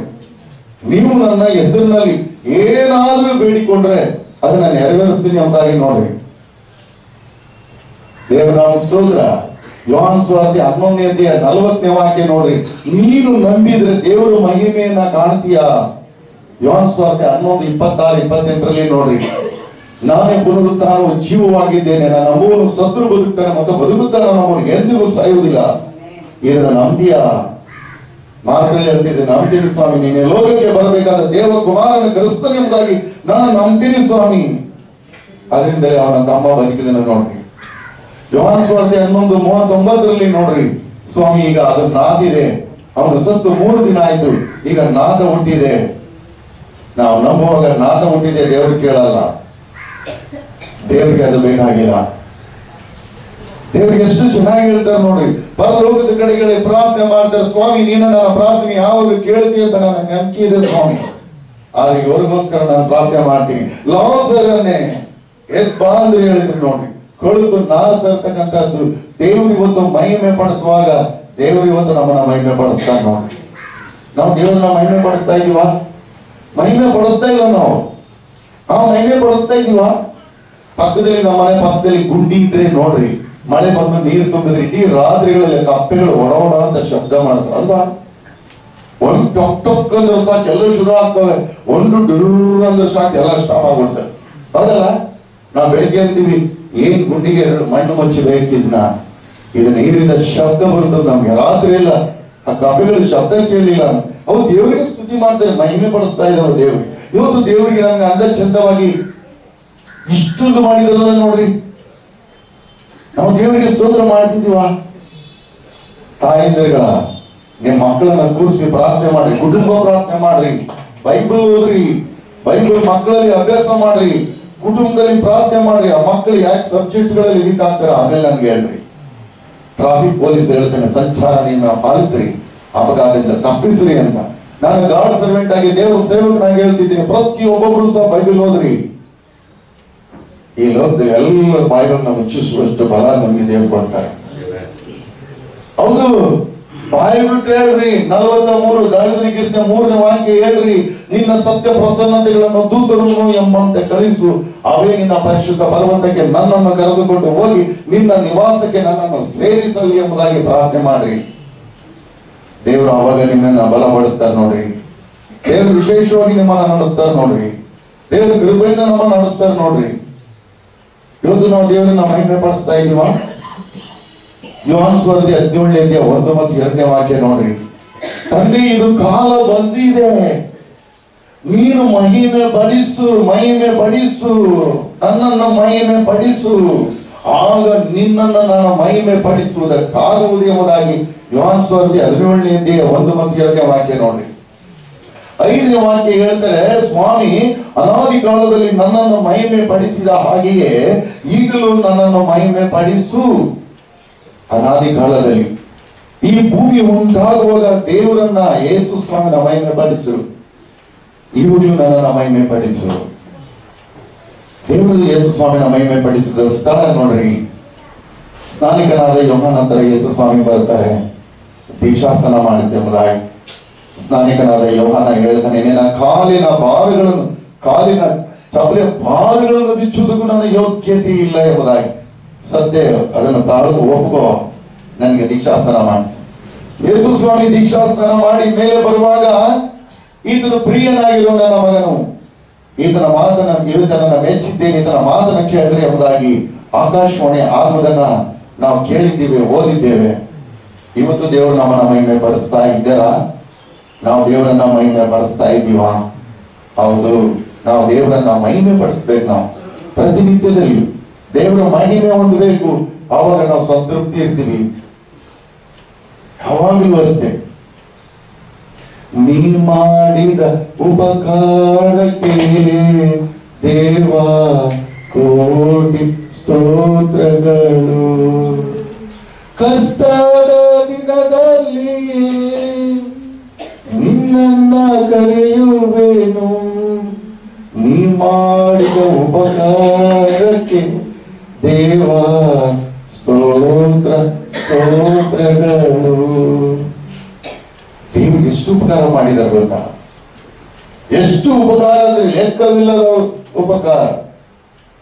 ಲೆಕ್ಕವಿಲ್ಲದ ಪಾಪದ ನನ್ನಿಂದ ತೆಗೆ ಬಂದಂತ ನಾಮ ಯೇಸು ನಾಮ ಆಡ್ತೀವಿ. ಅದು ಇವತ್ತು ಕೂಡ ನಾವು ದೇವರನ್ನ ಮಹಿಮೆ ಪಡಿಸ್ತಾ ಇದ್ದೀವ. ಇಲ್ಲಿ ಸ್ವಾಮಿ ಹೇಳ್ತಾರೆ, ದೇವರ ವಾಕ್ಯ ಎಷ್ಟು ಚೆನ್ನಾಗಿ ಹೇಳ್ತಾರೆ ನೋಡ್ರಿ. ಅದು ನಿಮಗೆ ದೊರೆಯುವುದು, ನೀವು ಬಹಳ ಫಲ ಕೊಡುವುದರಿಂದ ನನ್ನ ತಂದೆಗೆ ಮಹಿಮುಂಟಾಗುವುದು ಮತ್ತು ನನ್ನ ಶಿಷ್ಯರಾಗ್ತೀರಾ. ಯಾರಾದ್ರೂ ಶಿಷ್ಯರು ಮಾಡಿದಂತಾರ? ನಾವು ಸಿದ್ದರಾಮಯ್ಯ ಕಾಲದಲ್ಲಿ ಹೋಗ್ಬಿಟ್ಟು ನೀವು 2.5 ವರ್ಷ ಇರಿ, ನಾನೇ 2 ವರ್ಷ ಮುಖ್ಯಮಂತ್ರಿ ಆಗ್ತೀನಿ ಅಂದ್ರೆ ಹೋಗ್ತಾರ? ಆಗಲ್ಲ. ಈಗ ನಾನು ಸೇವಕನಾಗಿರ್ತೀನಿ, ಅಯ್ಯ ನಿನ್ನ ಸ್ಥಾನದಲ್ಲಿ ನಾನು ಬಂದು ನಿಲ್ತೀನಿ ಅಂದ್ರೆ ನಾನು ಬಿಟ್ಕೊಡ್ತೀನಿ, ನನಗಿಂತ ಬಲಶಾಲಿಯಾಗಿ ನೀನ್ ಸೇವೆ ಮಾಡೋದಾಗಬೇಕು, ನೀನ್ ಮಾಡಂತೀನಿ. ಆಮೇನ್. ಆದ್ರೆ ಅಧಿಕಾರಿಗಳು ಯಾರಿಗೂ ಬಿಟ್ಟುಕೊಡಲ್ಲ. ನಾನು ಸೇವೆಗೆ ಬಿಟ್ಕೊಡ್ತೀನಿ. ನಾನು ಇಬ್ಬರು ಸೇರಿ ಜೊತೆ ಸೇವೆ ಮಾಡೋಣ. ನೀನ್ ಹೀಗೆ ಬಾ, ನಾನು ಹೀಗೆ ಬರ್ತೀನಿ, ಎಲ್ಲ ಎಲ್ಲ ದೋಚ್ಬಿಟ್ಟು ಹೋಗಿ ಸಮುದ್ರ ಹೋಗೋಣ ಅಂತ ಬರ್ತೀನಿ. ದೇವರನ್ನ ಮಹಿಮೆ ಪಡಿಸ್ಬೇಕು ನೋಡ್ರಿ, ಆಗ್ಲಿ ನಾವು ದೇವರ ಮಕ್ಕಳಾಗ್ತೀವಿ. ಯಾವಾಗ್ಲೇ ಆಗ್ಲಿ, ಎಷ್ಟೇ ನನಗೆ ಬರಲಿ, ಎಷ್ಟೇ ಕಷ್ಟಗಳು ನನಗೆ ಬರಲಿ, ಎಷ್ಟೇ ಯೋಚನೆಗಳು ನನಗೆ ಬರಲಿ, ಅವೆಲ್ಲ ನನ್ನ ಬದಿಗಿಟ್ಟು ನಾವು ಪ್ರಾರ್ಥನೆ ಮಾಡೋಣ. ಯೋಬನಂತೆ ಪ್ರಾರ್ಥನೆ ಮಾಡೋಣ. ಯೋಬನು ಬಹಳ ಕಷ್ಟದಿತ್ತು, ಕೂಡಕ್ಕಾಗಲ್ಲ, ನಿಲ್ಲಕ್ಕಾಗಲ್ಲ, ಅವನಲ್ಲಿ ಮಕ್ಕಳಕ್ಕಾಗಲ್ಲ. ಅಂತ್ಯದಲ್ಲಿ ಸ್ನೇಹಿತರಿಗೆ ಅವಾಗ ಅವನ ಪ್ರಾರ್ಥನೆ ಮಾಡಿದನು. ದೇವರು ಅವನ ದುಸ್ಥಿತಿಗಳನ್ನ ಹೋಗಲಾಡಿಸಿ ಮೊದಲನ ಸ್ಥಿತಿಗಳಂತ 2 ವರ್ಷವನ್ನು ಕೊಟ್ಟರು. ಯೋಬ 42ನೇ ಅಧ್ಯಾಯ 8, 9, 10ನೇ ವಾಕ್ಯಗಳಲ್ಲಿ ದೇವರು ಅವನನ್ನ ವಿಶೇಷವಾಗಿ ನಡೆಸುವುದನ್ನ ಪರಿಶುದ್ಧ ಗ್ರಂಥದಲ್ಲಿ ನಾವು ನೋಡ್ತೀವಿ. ದೇವರು ಇತರಿಗಾಗಿ ನಾವು ಪ್ರಾರ್ಥನೆ ಮಾಡೋಣ. ಲೋಕದಲ್ಲಿ ಇರ್ತಕ್ಕಂಥ ಎಲ್ಲರಿಗಾಗಿ ನಾವು ಪ್ರಾರ್ಥನೆ ಮಾಡೋಣ. ಪ್ರತಿಯೊಬ್ಬೊಬ್ಬರಿಗಾಗಿ ದೇವರ ಕಡೆಗೆ ತರುವುದಕ್ಕಾಗಿ ನಾವು ಪ್ರಾರ್ಥನೆ ಮಾಡೋಣ. ಪ್ರತಿಯೊಬ್ಬರಿಗೂ ಕೂಡ ಉತ್ತೇಜನ ಮಾಡಿ ಅಂತ ಬೇಡೋಣ. ಆವಾಗ ದೇವರು ನನ್ನ ನಿಮ್ಮನ್ನ ನಡೆಸ್ತಾರೆ ನೋಡಿ. ದೇವರ ವಾಕ್ಯಕ್ಕಾಗಿ ಸ್ತೋತ್ರ. ಮುಖ್ಯವಾಗಿ 5 ವಿಷಯಗಳನ್ನ ನಾವು ನೋಡೋಣ. ಯಾವಾಗ್ಲೂ ನಮ್ಮಲ್ಲಿ ಬೆಳಿಗ್ಗೆ ಎದ್ದ ತಕ್ಷಣ 2 ವೀಲರ್ 4 ವೀಲರ್ ಹೋಗೋರು ನೋಡ್ತಾರೆ, ಟ್ಯಾಂಕ್ ಅಲ್ಲಿ ಪೆಟ್ರೋಲ್ ಐತೆ ನೋಡ್ತಾರೆ, ಟೈರ್ಗಳಲ್ಲಿ ಯಾಕಂದ್ರೆ ಗಾಳಿ ಐತೆ ಅಂತ ನೋಡ್ತಾರೆ, ಬ್ರೇಕ್ ನೋಡ್ತಾರೆ, ಚಲಾಯಿಸ್ತಾರೆ.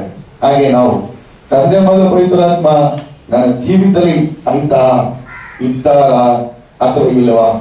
ಬೆಳಿಗ್ಗೆ ಇದ್ದು ನಾವು ಬೈಬಲ್ ಓದೋಣ, ಹೆಚ್ಚಾಗಿ ದೇವರಲ್ಲಿ ಪ್ರಾರ್ಥನೆ ಮಾಡೋಣ. ದೇವರ ವಾಕ್ಯಗಳಿಂದ ನಮ್ಮನ್ನು ಸಂತೃಪ್ತಿ ಪಡಿಸ್ತಾರೆ. ಪರಿಶುದ್ಧಾತ್ಮರ ಕೃಪೆಯಿಂದ ನಮ್ಮನ್ನು ನಡೆಸ್ತಾರೆ.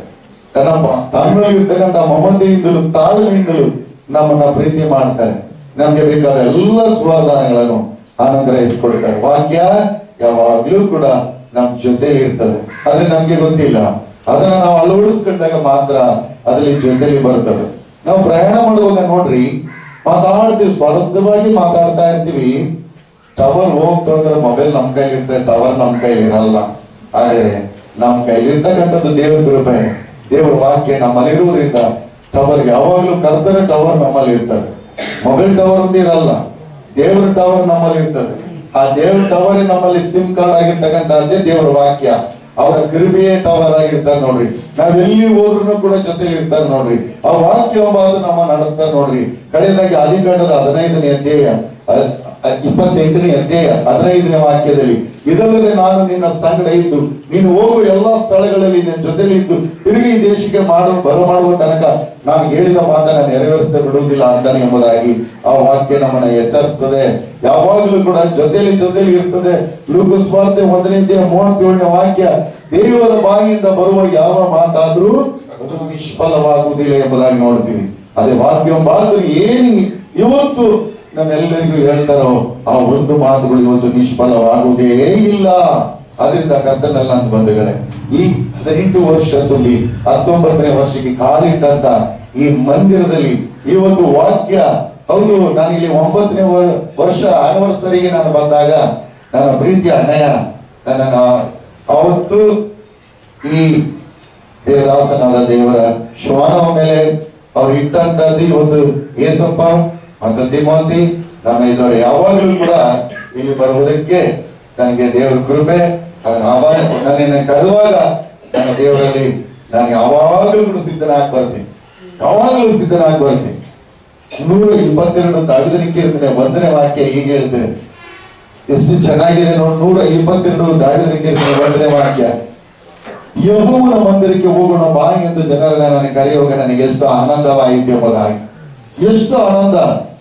ದೇವರ ಮಂದಿರಕ್ಕೆ ಹೋಗೋಣ ಬಾ ಎಂಬುದಾಗಿ ಕರೆಯುವಾಗ ನನಗೆ ಎಷ್ಟು ಆನಂದವಾಯಿತು ಎಂಬುದಾಗಿ. ಈ 18 ವರ್ಷಗಳಲ್ಲಿಯೂ ಕೂಡ ದೇವರ ವಾಕ್ಯದಿಂದ ತನ್ನ ಕೃಪೆಯಿಂದ ಇಲ್ಲಿವರೆಗೂ ನಡೆಸಿಕೊಂಡಂತ ಈ ಮಂದಿರಕ್ಕಾಗಿ ನಾವೆಲ್ಲರೂ ಪ್ರಾರ್ಥನೆ ಮಾಡೋಣ. ಇನ್ನೂ ಹೆಚ್ಚಿನ ಆತ್ಮ ಇಲ್ಲಿ ಮತ್ತು ದೇವರಲ್ಲಿ ತೋರಿಸಿದಂತ ಕೆಲವು ಕಾರ್ಯಗಳಲ್ಲಿ ನಡೆದಿವೆ, ಇನ್ನು ಮುಂದೆ ನಡೀತದೆ. ಈ ದೇವಾಲಯದ ಮೇಲೆ ದೇವರ ದೃಷ್ಟಿಗಳು ಇಲ್ಲಿ ಪ್ರತಿಯೊಂದು ನನ್ನ ಸಹೋದರ ಕೂತಿದ್ದೀರಾ, ಅದರಲ್ಲಿ ದೇವರಿಗೆ ಹೋಗುವ ಎಲ್ಲ ದೇವಾಲಯಗಳಲ್ಲಿಯೂ ಕೂಡ ನಾನು ಪ್ರಾರ್ಥಿಸ್ತಾ ಇರ್ತೀನಿ. 2 ಪೂರ್ವಕಾಲದ ಅಂತ 7ನೇ ಅಧ್ಯಾಯ 15ನೇ ವಾಕ್ಯದಲ್ಲಿ, ಇನ್ನು ಮುಂದೆ ಈ ಸ್ಥಳದಲ್ಲಿ ಪ್ರಾರ್ಥಿಸುವವರನ್ನ ಕಟಾಕ್ಷಿಸಿ ನನ್ನ ನಾಮ ಮಹತ್ವ ಆಲಯದಲ್ಲಿ ಶಾಶ್ವತವಾಗಿರುವಂತೆ ಇದನ್ನು ನನಗೋಸ್ಕರ ಆರಿಸಿ ಪ್ರತಿಷ್ಠಿಸಿಕೊಂಡಿದ್ದೇನೆ. ನನ್ನ ದೃಷ್ಟಿಯು ಮನಸ್ಸು ಪ್ರತಿದಿನ ಅದರ ಮೇಲಿರುವುದು. ಇದ್ರ ಮೇಲಿದೆ ನೋಡ್ರಿ. ನೀವು ಆಲಯ ಕಟ್ತಾ ಇದ್ದೀರಾ. 1:9:3 ನೋಡ್ರಿ, ನೀನು ನನಗೆ ಮಾಡಿದ ಪ್ರಾರ್ಥನೆ ವಿಜ್ಞಾಪನೆಯನ್ನು ಕೇಳಿದ್ದೇನೆ. ನೀನು ನನಗೋಸ್ಕರ ಕಟ್ಟಿಸಿದ ಆಲಯದಲ್ಲಿ ಸದಾ ನನ್ನ ದೃಷ್ಟಿಯು ಮನಸ್ಸು ಪ್ರತಿದಿನ ಅದರ ಮೇಲಿರುವುದು ಎಂಬುದಾಗಿ ದೇವರ ವಾಕ್ಯ ಹೇಳ್ತದೆ. ದಯವಿಟ್ಟು ಗಮನಿಸಿ. ಈ ಆಲಯದಲ್ಲಿ 18 ವರ್ಷಕ್ಕೆ 19ನೇ ವರ್ಷದ ಆನಿವರ್ಸರಿಯಲ್ಲಿ ದೇವರು 2 ವಾಕ್ಯಗಳಿಂದ ಇಲ್ಲಿ ತುಪ್ಪಿಸಿದ್ದಾರೆ ನೋಡಿ. ದೇವರ ನಾಮಕ್ಕೆ ಸ್ತೋತ್ರ. ನೀವೆಲ್ಲ ಯಾವುದು ಎಲ್ಲಿ ನಿಮ್ಮ ಪ್ರತಿಯೊಂದೊಂದು ಆಲಯಗಳಲ್ಲಿ ನೀವು ಸೇರುವಂತ ಆಲಯಗಳಲ್ಲಿ, ದೇವರು ನಿಮಗೆ ಕೊಟ್ಟಂತ ಆಲಯಗಳಲ್ಲಿ, ದೇವರು ನಿಮಗೆ ನೇಮಿಸಿದಂತ ಆತ್ಮಗಳಲ್ಲಿ, ದೇವರು ಇನ್ನೂ ಅನೇಕ ಆತ್ಮಗಳು ನಿಮಗೆ ತರುವುದಕ್ಕೋಸ್ಕರವಾಗಿಯೂ ನನ್ನ ತಂದೆಯಾದ ದೇವರಲ್ಲಿ ನಾನು ಪ್ರಾರ್ಥಿಸ್ತಿದ್ದೀನಿ. ಆ ಪ್ರಾರ್ಥನೆಯಿಂದ ದೇವರು ನಿಮ್ಮನ್ನ ಕೇಳಿ ವಿಶೇಷವಾಗಿ ನಡೆಸ್ಕೊಳ್ಳಿ. ದೇವರ ನಾಮಕ್ಕೆ ಸ್ತೋತ್ರ. ದೇವರ ಕೊಟ್ಟ ವಾಕ್ಯಕ್ಕಾಗಿ ಕರ್ತರಿಗೆ ಮಹಿಮೆ ಆಗಲಿ. ಆಮೇಲೆ